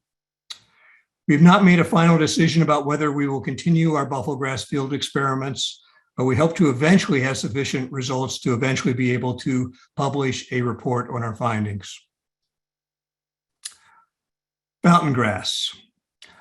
We did terminate our fountain grass scientific experiments in quartz wash in 2021, as we felt that we had achieved meaningful results at that time. We have completed and submitted a manuscript for publication in a scientific journal and hope to have that published sometime shortly. As I discussed in more detail during last year's report, all treatments, whether based on physical removal or herbicide application, with variation in the number of treatments per year, seem to be effective with minimal regrowth experienced after a couple of years. Unlike buffalo grass, where I mentioned that it appears that 2 herbicide applications per year is optimal, 1 time each year was sufficient in the case of fountain grass, and obviously is more efficient in reducing the amount of labor and supplies required. This chart which I know is a little difficult to read, shows that the trade-off between physical removal and herbicide application was dependent on the scope of the project. In general, physical removal is most effective for small projects, while herbicide application becomes more attractive as the size grows. This is due to the fixed setup costs associated with preparing for an herbicide project. Moving on to stink net. As I mentioned before, the amount of stink net that we experience each spring has been very dependent on the amount of rain that has occurred, particularly during the fall and winter seasons when the seeds germinate. Physical removal does work for stink net, although it's best to bag and remove the plants to remove any seeds from the area. But physical removal is very labor intensive, as we experienced during one field project at Pima Dynamite this year, when we had 20 stewards working for several hours to try to gather all the plants around the trailhead. So we are very interested in determining whether herbicide can be effective on stink net. Based on some small scale experiments that we did this spring and our first ever scheduled herbicide projects in the Browns Ranch trailhead area, we believe that herbicide work can be successful. But since we didn't have a major infestation this year, we do feel that we need more experience than what we were able to gather this year before truly feeling confident about what the best protocol will be. So to summarize what we've accomplished this past year, we focus almost exclusively on herbicide application based on the greater effectiveness and efficiency that we have observed. This work has largely been accomplished by our team of 5 stewards who are state certified herbicide applicators. As noted on this slide, we were out in the field 95 days during the year, spraying invasive grass, and accumulated over 1,000 labor hours on these projects. And as mentioned on the previous slide, we did have a limited number of herbicide applications on stink net as well. I want to turn briefly to a key to our future efforts to control invasives. While we have been working closely with the City of Scottsdale staff that manages the preserve for many years, meaningful steps to improve coordination between the Conservancy and the city team occurred during the past year. The steward applicators couldn't have accomplished as much as we did without the full support of the city, which provided safety training and equipment, as well as all the required herbicide supplies. We have begun to meet regularly to improve our upfront planning, including prioritizing areas where we will focus our efforts. The city was able to bring in an outside contractor in March of this year to supplement our efforts, and we believe with their work that we have now sprayed all of the buffalo grass on Browns Mountain, which has always been the area where we have the most extensive invasive population. As part of this project, the city also brought a helicopter to drop water in several locations throughout the preserve, which greatly improved the efficiency of both the contractors and our steward team by reducing the need to carry multiple gallons of water, which is used to mix with the herbicide concentrate. We are currently working with the city to submit 1 or more grant applications, which will hopefully help fund additional contractor and helicopter support in the future. And finally, the city has agreed to pay the cost of training and licensing several additional stewards as herbicide applicators to supplement our team. We also felt it was important to expand our education and communication efforts focused on our invasive plant issues this year. We began monthly training classes for stewards to learn more about how to identify invasives and how they can help with our efforts to manage them. This included training on an app where they could record observations when they see any of the invasive plants in the preserve, which has been extremely helpful in planning our work. We also initiated a monthly newsletter sent to almost 200 stewards who have expressed an interest in invasive plants, in which we try to educate as well as keep everyone up to date with what is happening. And as Mary will explain in more detail next, we continue to work closely with other land managers and conservation nonprofits throughout the valley to coordinate our efforts and learn from each other. To wrap up, while I believe we accomplished a lot this year, we still have a long way to go. Right now, we are actively surveying much of the south area of the preserve for invasive grant populations to gather information for one of the upcoming grant applications. We are discovering many new infested areas, so we know we have enough work to keep us busy for the foreseeable future. Our goal has been to complete first-time invasive grass removals on over 50 acres each year, and we hope to exceed that with the outside contractor assistance I've mentioned. In the next presentation, Magdiel, Galan, Oliveris will share our collaboration with Intel to attempt to develop artificial intelligence that will assist in the survey effort through the capability to identify invasive plants from photos taken by a drone. And finally, experience clearly demonstrates that multiple removals are necessary before we can consider an area to be under control, especially with buffalo grass. Our goal is to monitor and retreat all our project areas on an annual basis. And as you can imagine, as we expand the number of projects each year, the magnitude of this effort expands exponentially. That wraps up my presentation, but before going to Q&A, I'm going to turn it over to Mary, who will expand on what is happening at the regional level. Thank you, Paul. And Paul briefly talked about how many hours his team has put into the work on the preserve, and those aren't easy hours. They're long days. They're in the heat. They're working with herbicide, and they're removing plants either manually or with chemical removal. And it's hard work. So we really thank them for that, because without them, this problem would just get worse and worse each year. And they're keeping as best they can ahead of it. So in addition to the progress in removals and monitoring that we've made at the preserve, Melanie, Paul, myself, and several other stewards have been involved with the Central Arizona Conservation Alliance. Melanie briefly talked about this earlier in her welcome presentation, but CASCA for short is an organization that works to bring local organizations together to work on open space conservation. And so I've been, and so has Paul, very involved in the leadership of the Desert Defenders Program. And that program has a goal to increase mapping, removals, and monitoring of invasive species through both a shared mapping tool and educational materials.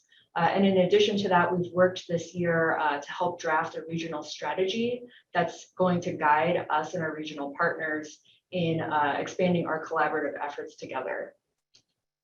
So to give you a little bit more detail on what happened in this past year, for the past 2 years, actually, I've served as the chair for CASCA's Invasive Plant Species Working Group.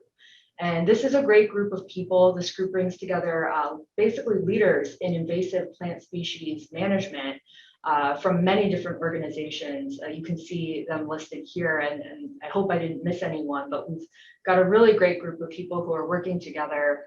And in 2021, our goal was to create a strategy to improve regional collaboration on invasive plant species issues. And so what have we accomplished to date? So we held monthly meetings where we were able to share updates and information, best management practices on a monthly basis, find out what each other were seeing out in the field so that we could get ahead of infestations such as if stinknet was coming up. And we also worked together to develop small actionable goals that could help improve our coordination on invasive plant species issues at the regional level. And so that really resulted in our 2022 regional strategy, which is now help guiding our meetings and our actions. So we developed basically 4 cross-cutting goals focused on ensuring that the knowledge, tools, and resources that each one of our organizations have is shared. We also want to work to engage new sectors or partners like HOAs, municipalities who we haven't reached out to as frequently, potentially business parks. Like, I know, for instance, John, who talked earlier, has mentioned that sometimes you go to a parking lot and you see fountain grass planted there. And so we would love to work with people who have been outside of the scope of the nonprofits and land managers we're currently working with to remove invasives that are in our neighborhoods as well as within our protected lands. We also want to increase our ability to map, remove, and monitor invasive species. That's our main goal of the Desert Defenders program, is to obviously remove these plants. And we also want to inspire people to become advocates for this work. So to help aid us, we've developed a mapping committee. Right now, Michael Babor from Arizona Game and Fish brought together data from several maps from IMAP Invasives, which is a tool to help map where invasive species are. You can also add invasives to iNaturalist on a project that's on there. And we use an app called Field Maps for the Desert Defenders program. So he took all of that together and displayed it on one prioritization map, which helps us concentrate where we want to share effort in the valley to map, remove, and educate in spaces that maybe we've missed individually in our organizations. We also had a field trip to Cave Creek Regional Park, where Juanita Armstrong from Maricopa County Parks and Recreation showed our partners what they've been doing to restore the desert and manage invasives, especially after the fire that went through Cave Creek Regional Park. And so that was very informative, and it brought all of our partners together, and we got very good feedback from that. And this photo on this slide is from that outing. And in this past February, we piloted our first jointly run Desert Defenders table at the Tres Rios Nature Festival, which happens down in Avondale. And the purpose of that was to share information that all of our organizations have on invasive plant species management with the general public.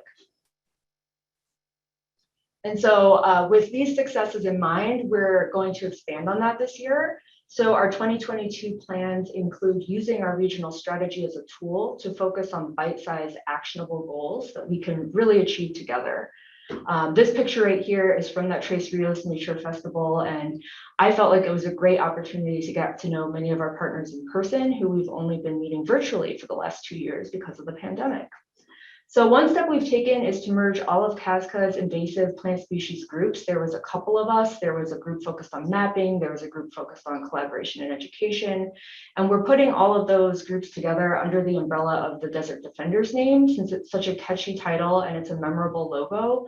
And so we can really use that to inspire action and bring more people into the fold of these efforts.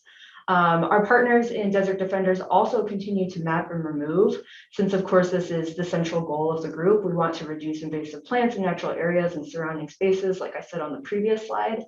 And so now we also want to reach out to similar collaboratives and working groups, such as the Southwest Vegetative Management Association and the Lower Gila Water Collaborative Group. These are groups that we've joined some of their meetings so that we can share what we're doing and find out what each other's goals and actions are going to be for the upcoming year, so we can leverage that. We're also planning additional field trips to share management practices within our working group. We're wanting to identify educational and outreach events that make sense for Desert Defenders to table at to reach the public. And we'd like to host a shared volunteer pull day somewhere that's very visible in the fall. That way we can get more people interested in learning about invasive species management and getting out there to help us with this project. So thank you so much for listening to our update on the invasive plant species work that we've been doing. There's a lot of passion and dedicated people who are working in this space. And if you want to join us or learn more, feel free to reach out to me and we're happy to get you involved. Thank you. We have a couple interesting questions. I assume we have time for those? Yes, we have time. They both relate to external factors. One is the role of local plant nurseries in selling fountain grass. And the other one, and you may have noticed as you visit the preserve that there are invasive plants growing along access roads to the preserve. Is there any possibility that the city of Scottsdale will treat along those roadways or allow us to treat along those roadways? Because obviously they're shedding seeds into the preserve. Okay, do you want to go first, Paul? I will take the last one, which is along the streets. A couple issues there. One, with the limited resources we have, to be honest, we keep ourselves mighty busy, as we described already, doing what we are doing within the preserve, which is our primary focus and our priority. If we had more resources, we might be able to get out there and help the city. It has been a frustration for all of us that the city does not seem to prioritize this issue as much as we have. I think many of you know that around the preserve boundary, primarily for fire mitigation purposes, the city has been trying to clear pathways around the edge of the preserve along the streets. And that has included the removal of invasive plants, but away from the preserve, that has not happened. They do have dedicated applicators who are capable of doing that, but for one reason or another, they have not prioritized that. As part of the effort that I did mention in terms of working more closely with the city, hopefully we can prompt them. It's not going to be the preserve staff, but they may be able to help get some action at the city level. So we will be working on that. I'd like to add to that briefly. The working group that we have going with the city is looking at a grant that would help continue the removals in the preserve, but we're also working with their new wildland fire employee whose part of his job is to procure money to continue the fire mitigation efforts around the preserve, and that does focus, in part on invasive species. So I do see this collaboration building that effort over time. And another related aspect, the role of nurseries and gardeners in possibly continuing to propagate fountain grass. So fountain grass is listed now on the noxious weed list. And so the variety that is invasive to preserves is in theory banned from all nurseries. And so it's not supposed to be sold. There are some cultivars that are out there being sold at nurseries. And Helen has actually shared with Paul and myself a really great document that distinguishes between the fountain grass that's invasive to the preserve and then potentially some cultivars that are hopefully not so. So yes, it's on the noxious weed list. It cannot be sold in nurseries. However, it has been planted in neighborhoods for years. So for instance, I live in Fountain Hills and I see fountain grass everywhere that's been planted for many years. So, there's the case that some has been sold in nurseries in prior years before it was on the noxious weed list. And I think that that's an area that we could work on and focus on to help homeowner associations and individual neighbors know that they might be contributing to this problem without knowing about it. Another question concerning Casca, does it include Pima County and the invasive plant efforts down there? Yes, so our group also includes folks who can join from Pima County. The Casca region, I think, generally focuses on folks who, most of the people who I work with are in Maricopa County, but there are some who are from Pima County, and we don't want to exclude them. In our group, I think the majority of people who are working with us are in the Valley. So if they're in Pima County, maybe they're out by Apache Junction, but we have invited people to join our group from the Southwest Vegetative Management Association group, and a lot of folks are in Tucson who work with that group. So we're keeping in collaboration with people within the Central Arizona region, and that's what Casca is really supposed to cover. It's not just Maricopa County, but the Central Arizona region. Thank you. That takes care of the questions to this point. Thank you, Doug. Excellent. Thank you, Paul. Thank you, Mary. All right, next up, we have a presentation by Magdiel Galan, who is a supply chain technical analyst at Intel and has been leading an effort to work with the Conservancy to test the use of drone technology to identify invasive plants in the preserve, specifically taking images, high quality images with drones, and then training an artificial intelligence system to identify the buffel grass primarily, but fountain grass we've looked at as well. This is extremely exciting because when they do get this up and running, it's going to be useful for identifying the invasive plants in the preserve in areas that are very difficult to get to, but can also have regional implications as well. So thank you, Magdiel, for taking time out of your day to be here, and I will turn it over to you. Excellent. I'm glad to be here. Can you guys hear me okay? Okay, so let me see if I can share my screen and let me know if you can see it properly. Not yet. Oh, it's But now, coming up now. showing up? Yes, it's in the slide mode. I'm switching to, okay, ready? All good. Excellent. Well, again, thanks for the opportunity. I'm glad to be here.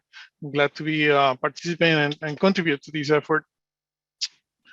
I'll try to be pretty quick, but basically, this is really a nice collaboration between Intel and the Sonoran McDowell Conservancy. It has been very, we have a team of members that are really, really eager to contribute.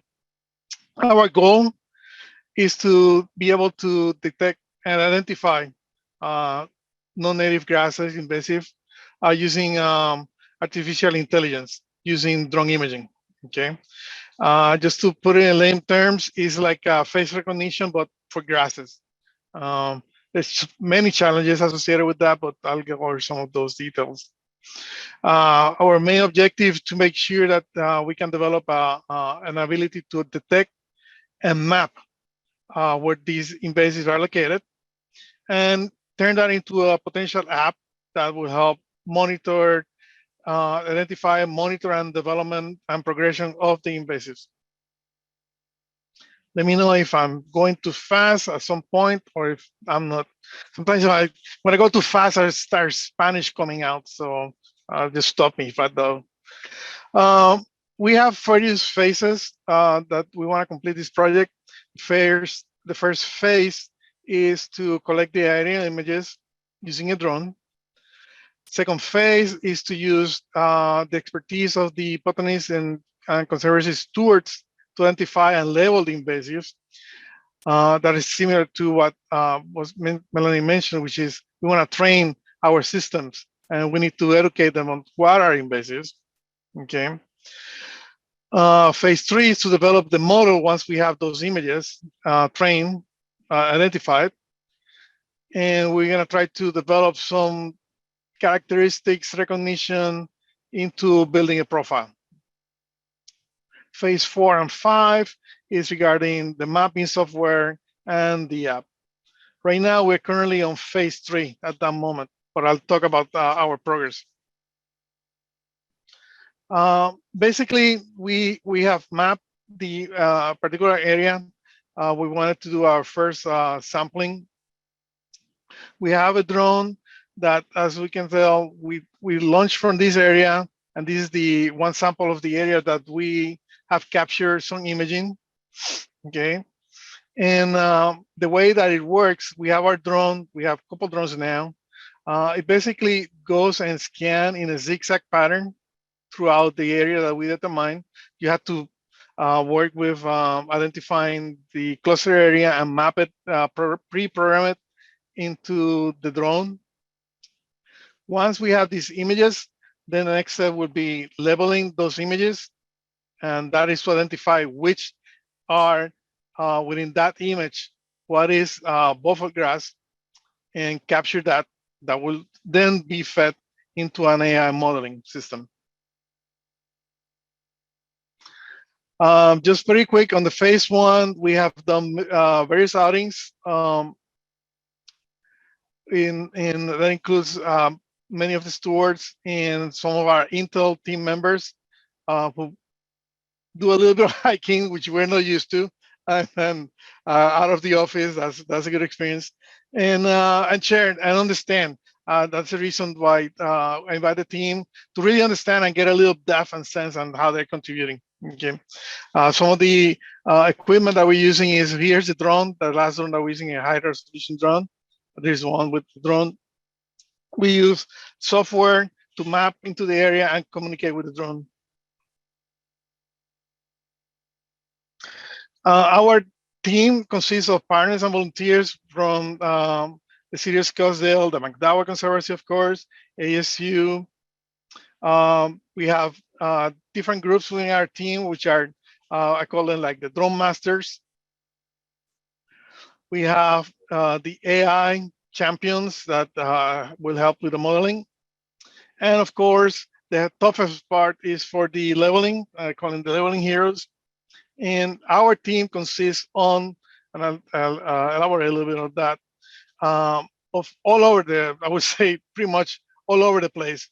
We got contributors that reside in Arizona, of course, San Jose, California, Oregon, and even Ireland. And we also have motor teams that also are assisting. One of the reasons for that is the way that we have tailored this program. It has a lot of benefits and rewards. First of all, it's demonstrated that we can apply technology to the social good. Okay, being the ability to contribute remotely is very convenient in the sense that we collect the data, but all of the work, all of the extra work can be done at the convenience of your home, at the convenience of your time, manipulating software that we are providing, which is not very difficult. It's a good example of STEM opportunity.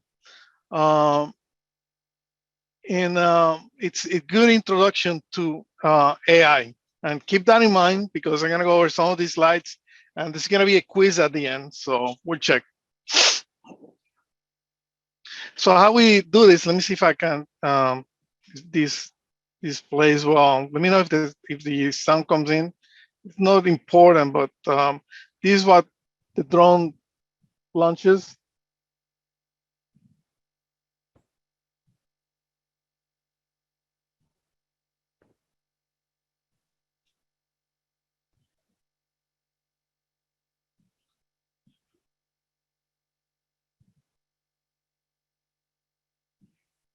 I don't know if you heard that, but at least you can see it's one of our bigger drones, and that's when we launch to do the collection of images. So how that works? Sorry.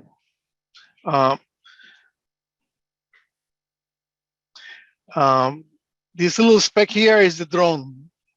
So watch that. You see how it moves around.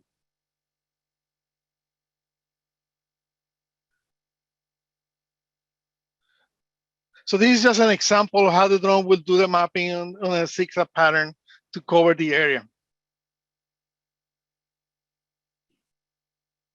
Okay. So how is that imaging capture happens? So basically, here's a strip of part of the target area where the drone is navigating through this direction. So as it progresses, it captures one image. It does a little bit more, and it captures a little bit of more image, and it does a sampling. What is important to notice is as it captures the images, it maintains some form of overlapping between the images, and that is important to our effort to make sure we have good coverage area. Our overlap is in the range of about 20 to 25%.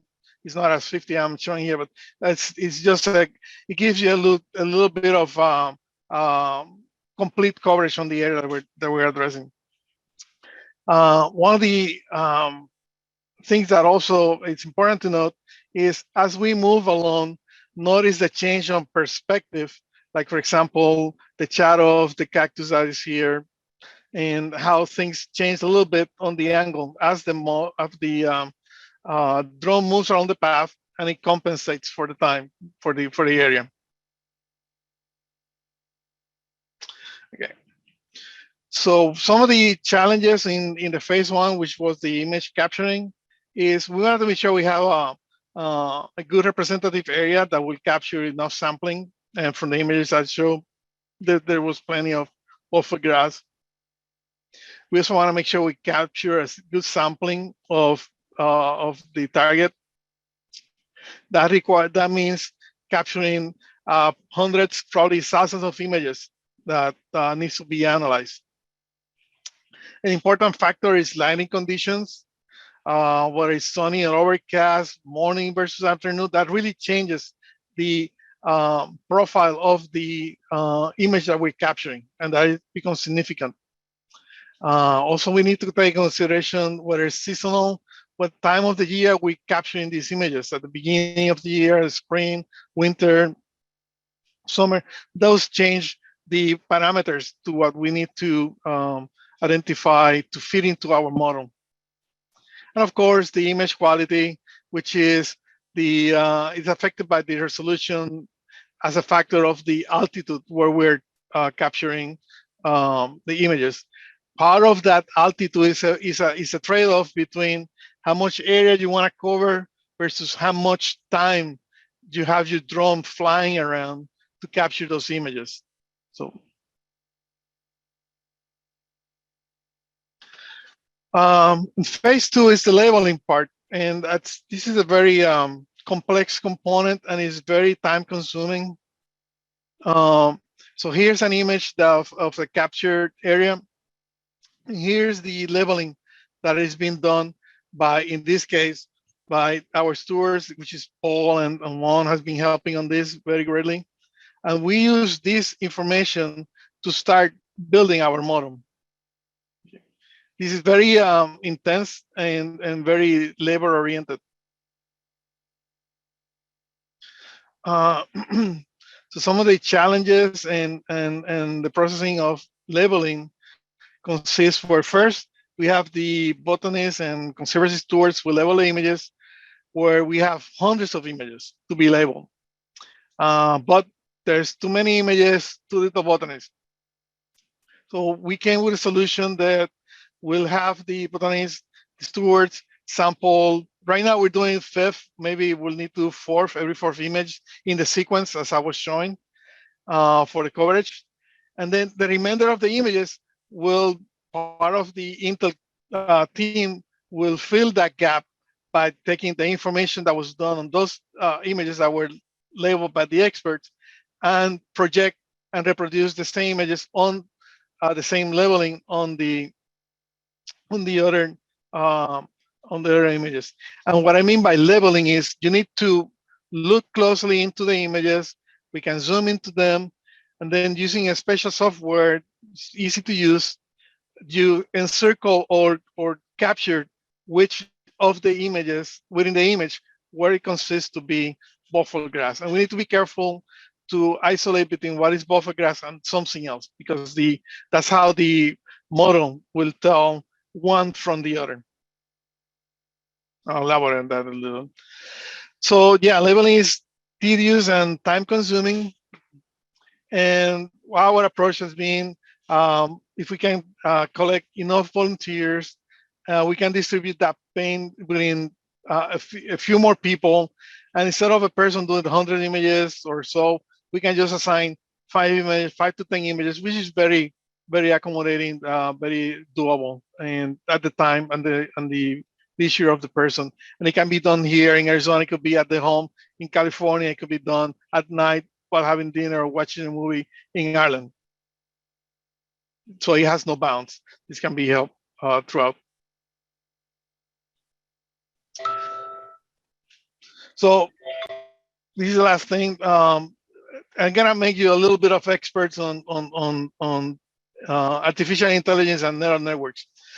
So we usually use the term here neural networks, and that is because we use neurons, or simply how does the memory works, and we try to reproduce that in a form, physically form, with an equation. We just simply compares, okay, and that consists on basically matching profiles of signals. How do these two signals or these images or these patterns match to each other? And then you use that to create you dissect the image into very smaller signals, so you can perform this task very rapidly and then do the classification. But you need to train the system. So this is called deep learning. And basically it says how to compare an unknown to a trained classification or a label reference. For example, if you see an image, can you tell whether this is a cat or a dog or a buffer grass? So you train the system with samples of these images, and it creates these signals that you use to compare with against. And that's how basically artificial intelligence works. So we're developing a model right now. We call it the UNet, basically because it's the form of the structure different from the one before where it's straight. Okay, this is called convolutional networks. This is a different feature that it's easier to manage, it's less computer intensive, and it can quickly hone into place. So we're developing that process right now. Last one slide. So just in summary, next steps. So they have captured images at 7 meters or and 50 meters above ground level, and the resolution where we have used a drone with the higher resolution of the number of centimeters per pixel. Leveling is in various progress stages, and volunteers wanted. We are searching for volunteers right now, winning intel and abroad. We provide the training, and no software skills are required. The only thing that you need is a PC, a mouse, and your pair of eyes. And the last part that we're doing is securing the intel resources to continue developing and build the AI modeling. Quiz time, which is questions for me, and thanks, if there's any. Yes, we have one question wondering about the relationship between Intel and the McDowell Sonoran Conservancy. Is it a nonprofit relationship? Is it a consulting relationship? What is the nature of that? Go ahead, Melanie. Yeah, I was going to say it's a partnership. Obviously, Intel is a company, and they really value, employee volunteerism, and they value the environment, and so they make time for their employees to do this project. And Magdiel, maybe you can expand on that a little bit. This is a nonprofit. We have certain goals within the company for conservation, and we allow employees a certain number of hours that they can pursue personal projects. It's like a 10-15% of their time that you can pursue other for your own individual and technical development. And it allows for time for volunteering, and that's what we're counting on. And that's the partnership that we provide some funding to develop these kind of programs. Yeah, and they actually not only provide time for their employees to do this, but they also, for every employee hour, I believe, it's $10 an hour that gets sent to the company, which is amazing. So we always love partnering with Hallagan. Here's a great question. Who is to be contacted about volunteering for this project? I would say between me, Melanie, and Paul, you can direct at me, and we'll coordinate. Definitely. And, another question: as you develop your artificial intelligence profile, what identification variables are you focusing on? Is it just the profile of the plant, or are you looking at other things such as location, color, whatever? So we use, first of all, we use the what is called the RGB, which is the coloring, and the size in proportion. If those do not pan out as to immediately turn into a model that identified buffer grass versus non-buffer grass, then we'll need to explore other capabilities, like closer to the ground, where we can get the higher resolution, even more higher resolution images, where we can tell the extension of the leaves or the different features within the plant, and that would be a second stage. And what would be the definition of success from the standpoint of statistical significance? Obviously, you're not going to identify 100% of this stuff, but what would be a workable success? in our AI environment, we usually call 70% as a good mark. Thank you. Thank you. Do you have any reading material available? I can forward some of the papers that we're using to develop our algorithms. Yeah. Great, thank you. Well, those would be all of the questions. Thank you. Excellent. Thanks for the time. Thank you very much, Magdiel. If you would like to volunteer on this project, as Magdiel said, you could be in Ireland, you could be anywhere in the world, as long as you have a PC, a mouse, and a set of eyes. Please email me at melanie@mcdowellsonoran.org, or you can also email Paul Staker, and you can find us both on Better Impact, and we can patch you through to Magdiel and get you introduced to that project. Great. So next up, we have a video recorded presentation by Debbie Langenfeld. Debbie was in Iceland, or is in Iceland during the making of this, and so she went ahead and put that together, which is wonderful. Debbie has been a steward for 7 years and has been involved in almost all of our citizen science projects and has held a number of leadership roles in the program. She served as Citizen Science Chair for 3 years and has led our BAT project and co-leads our restoration projects with Jane Brady. Debbie wishes that she could join us today, but she is clearly out, it says out of town here in Iceland, a little bit out of town. So please enjoy this recorded presentation, and we will take questions afterwards. We'll do our best to answer them as a group. Hello, everybody. Jane Brady and I are the citizen science leads for the restoration projects.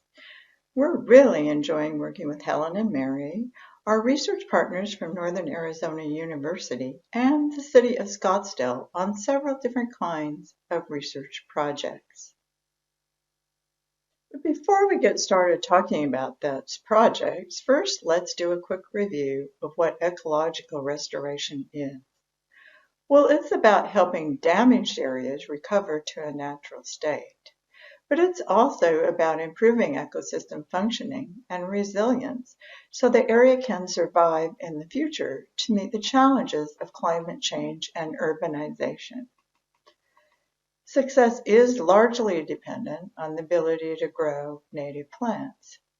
So knowing how to grow them in a controlled environment, such as a greenhouse, is one thing. But growing them in a natural setting, such as the arid Southwest, is quite a different thing. In order to transform the landscape from the picture on the left to that beautiful picture on the right requires some assistance from us. And just like anything else, we need to learn how to do it. So let's take a look at what we've been up to in the past year that has helped us move our knowledge forward. This year marked the conclusion of a majority of our collaboration with USGS and the RestoreNet research project. This project seeks to identify the best restoration treatments across different arid landscapes. USGS has sites in California, along the Colorado Plateau, Southeast Arizona, New Mexico, and the ones circled in blue are the 4 that we've been working with them on. We installed research plots in our 4 locations in 2019. There's one at Lake Pleasant, one in Tonto National Forest, one at Scottsdale Community College, and one in the preserve close to the Granite Mountain Trailhead. We're experimenting with 4 treatments: mulch, digging pits for water retention, worm and cool seed mixes, and con mods. Now, con mods are wire mesh structures that act as nursery for plants to grow. Results indicate that what's performed the best are the pit treatments and the cool seed mixes. Cool seed mixes are seeds that germinate following the winter rains and include spring flowers like the lupins and chia. Starting in this fall of 2022, which is pretty much now, we will be a part of RestoreNet 2.0 at the preserve site only. We'll be installing new restoration treatments such as topsoil transfers, bringing the seed bank from under nearby trees and bushes and shrubs into the degraded site, and adding inoculated seed balls to the plots. Shifting gears and moving on to another project. One of the Parsons Field Institute top goals is to develop best practices for the restoration of degraded areas in the preserve and also other arid lands. The point of this pilot project is to take what treatments that have been working best from our previous project and test them on a small scale. This will help us start scaling to larger restoration sites in the preserve. This is both a research and implementation site. We're experimenting with 4 different treatments: litter or debris, adding seed bank, biocrust, and succulent transplanting. This summer, we'll have to start gearing up because we anticipate adding 3 additional sites later this year. We've been working on a biocrust restoration project since 2018 with NAU research partner Anita Antonica. Biocrust in the Southwest is made up of a community of 3 organisms: lichen, cyanobacteria, and mosses. It's often overlooked as a treatment, which is really interesting because it has incredible benefits that would help aid in restoration efforts. The most important one is erosion control. It holds the soil together by acting as a skin. Other benefits include nutrition recycling and moisture retention. What could be better if you're trying to grow plants than to add something in the mix that helps you do it? Because of human-driven activities such as urbanization and farming, it's disappearing rapidly. While there are development standards and requirements to save some species of trees and cactus, such as the saguaro, it's sad to say, and I'm sad to say, that currently there aren't any for requirements for salvaging biocrust. The point of this research is twofold. First, determining if biocrust can be grown, and second, seeing if it will establish in the field. So you might ask yourself, well, why do we have to grow it? Well, because of its incredible benefits, we don't want to dig it up from one place and transplant it to another. That would be defeating the purpose. Using biocrust salvage from the Fracefield Trailhead, in 2019, we determined we can successfully grow it. That year, we laid down 222 research plots at Granite Mountain to test if the grown biocrust will establish itself in the field. Experiments are still ongoing, and we anticipate having one more data survey in the fall, so the results from these studies are not yet published. That brings us to a project that we're very excited about. The work on biocrust attracted the attention of Bridget Barker, also from NAU.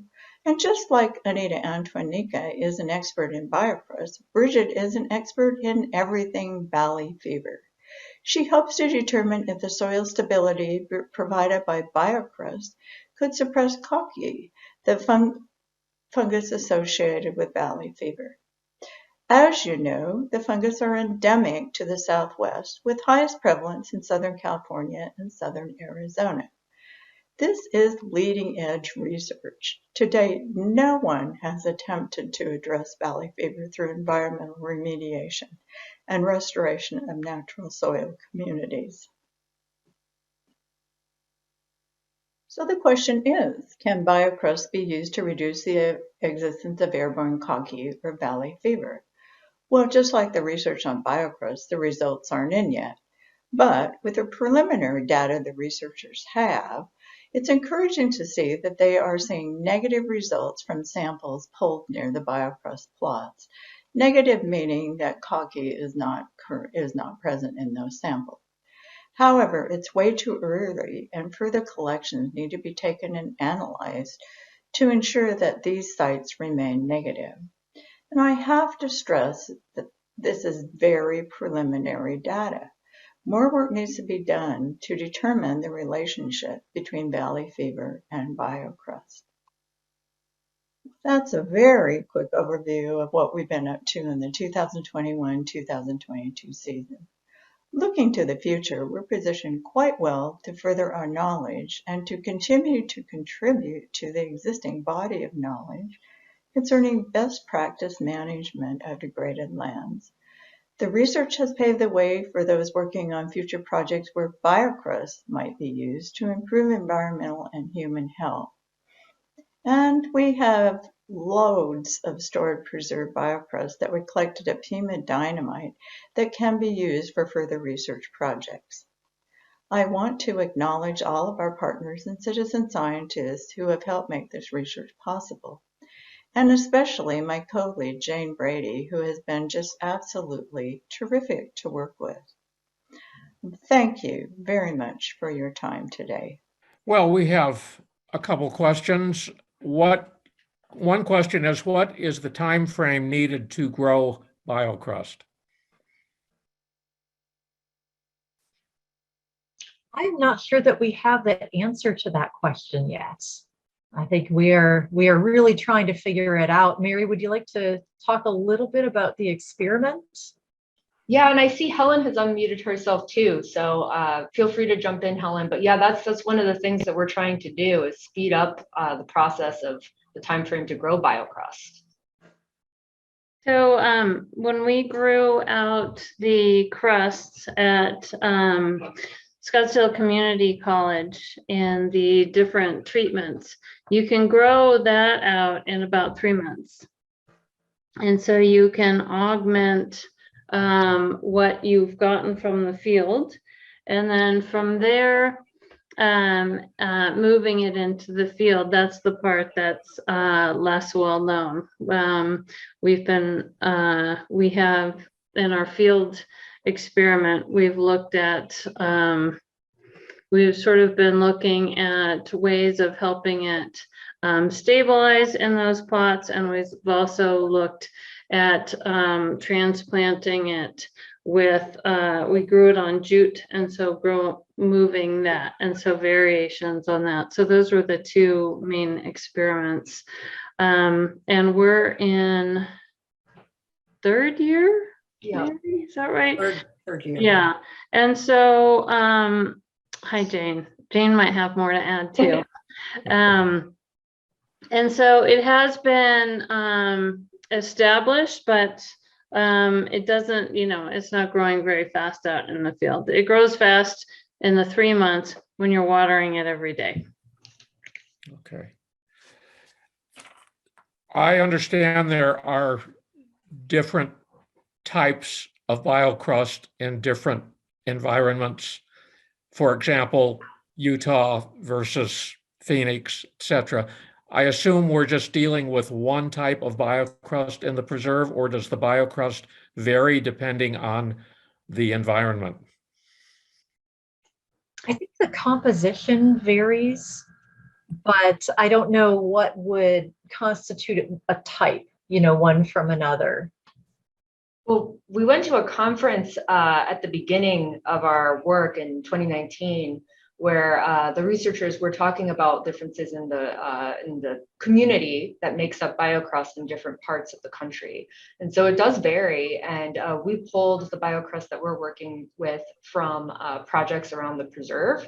So we localized it that way. And one thing that I think has been interesting in talking to Anita, our research partner, is that and Jane and Helen and Debbie, is that the composition of the makeup of what's in the biocrust and what's successful changes when you grow it out in the greenhouse. Like for instance, it's mossier if you grow it in the greenhouse than it would be if it was growing on its own in the preserve. So that comes in faster than it would typically growing naturally outside. So those are some characteristics of the work that we've been doing and finding out what that means when it's put back out into the field. Well, that exhausts the available questions. Thank you very much. Great. Well, thank you. Excellent. And thank you to Debbie, although she's not here, and to Jane for her help putting that together, and Mary for making it all work. All right, so the last segment, and we've got about 6 minutes left, so excellent timing, is just a little bit of a looking ahead. And let me go ahead and load my slides. So where are we going from here? In the next year, our high-level strategic goals remain the same, and a lot of those, as you can see, are focused on looking into the future and really sharing our results out, throughout the Conservancy, throughout our partners, nationally, internationally when that is appropriate, and also with the communities around the preserve as well. So we really want to be translating these to multiple audiences. There's some really good reasons for doing that. We are reaching beyond the boundaries of the preserve with our invasive species work, as you heard from Mary and Paul. We're working with Firewise. We're starting to reach back out to neighborhood HOAs. And our hope is to really work with the city of Scottsdale to build a collaboration that will help us manage invasive species around the preserve, regionally and in the preserve simultaneously. We're going to continue to work with the Central Arizona Conservation Alliance, so and Desert Defenders, Wildlife Corridors, and many other projects, including education. We also have made some really exciting headway with working with the Pima Salt River Tribe. We welcomed a new board member, a former tribal councilwoman, onto our board of directors, and we're also working with the wildlife biologists at the Pima Salt River Tribe to share our research techniques so that they can bring those back to the tribe and enact some of the projects on the tribal land. A really big push you're going to see in the next year is combining science and education. So we're going to continue our projects. Of course, each year we'll be reviewing and refining as we need to, but along with continuing those projects, we're going to further link them with our educational initiatives, and that is both for stewards, the adult public, and for K through 12. I want to share with you one of the things that we piloted this year and that we're going to continue working with. Scottsdale Unified School District brought together 7 seventh grade teachers to take our Bahada Nature Trail, the Phenology Project, and some of the other projects, citizen science projects, and develop a 6th grade curriculum for the 7th graders to fill in that gap year that they missed with COVID. We brought out in the month of March and a little bit in February over 650 7th grade students to the Bahada Nature Trail, not all in one day, but spread over several days. And they used the trail signage, collected some preliminary quick data, weather information, and things like that.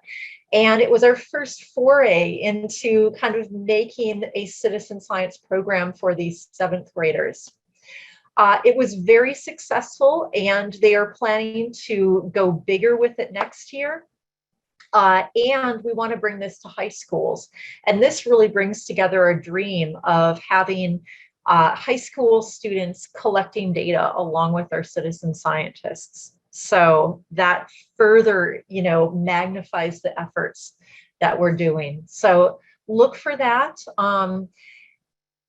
Farther towards the future, I would love to see this build into a very comprehensive internship program that bridges late high school and early college and focuses on underrepresented youth. So that's one of the exciting new directions with the Parsons Field Institute and the combination of the education. So what can you do? Become a McDowell Sonoran Conservancy steward. That's a great place to start if you are not already. We also are developing a non-steward volunteer program. So if you perhaps don't have the time to commit to becoming a steward, please reach out anyway. We may be able to help. Join the citizen science program. We love new faces. So reach out to me or John, the chair at Citizen Science. That's an underscore between the two words, McDowellSonoran.org. If you perhaps don't have a lot of time to give, but you want to give, become a donor to the McDowell Sonoran Conservancy. You know, the smallest amount to the biggest amount, it all helps. So thank you again, everybody. I especially want to thank our wonderful symposium team, our staff and research partners, and our citizen science leadership who really made this happen today in such an efficient manner. I also want to thank all of the citizen scientists who put their heart into this work every day. We could not do this without you. And for all of our partner organizations, thank you. All right. Well, feel free to contact me or Paul with any, or sorry, John with any questions, and have a wonderful rest of your day. Bye, everyone.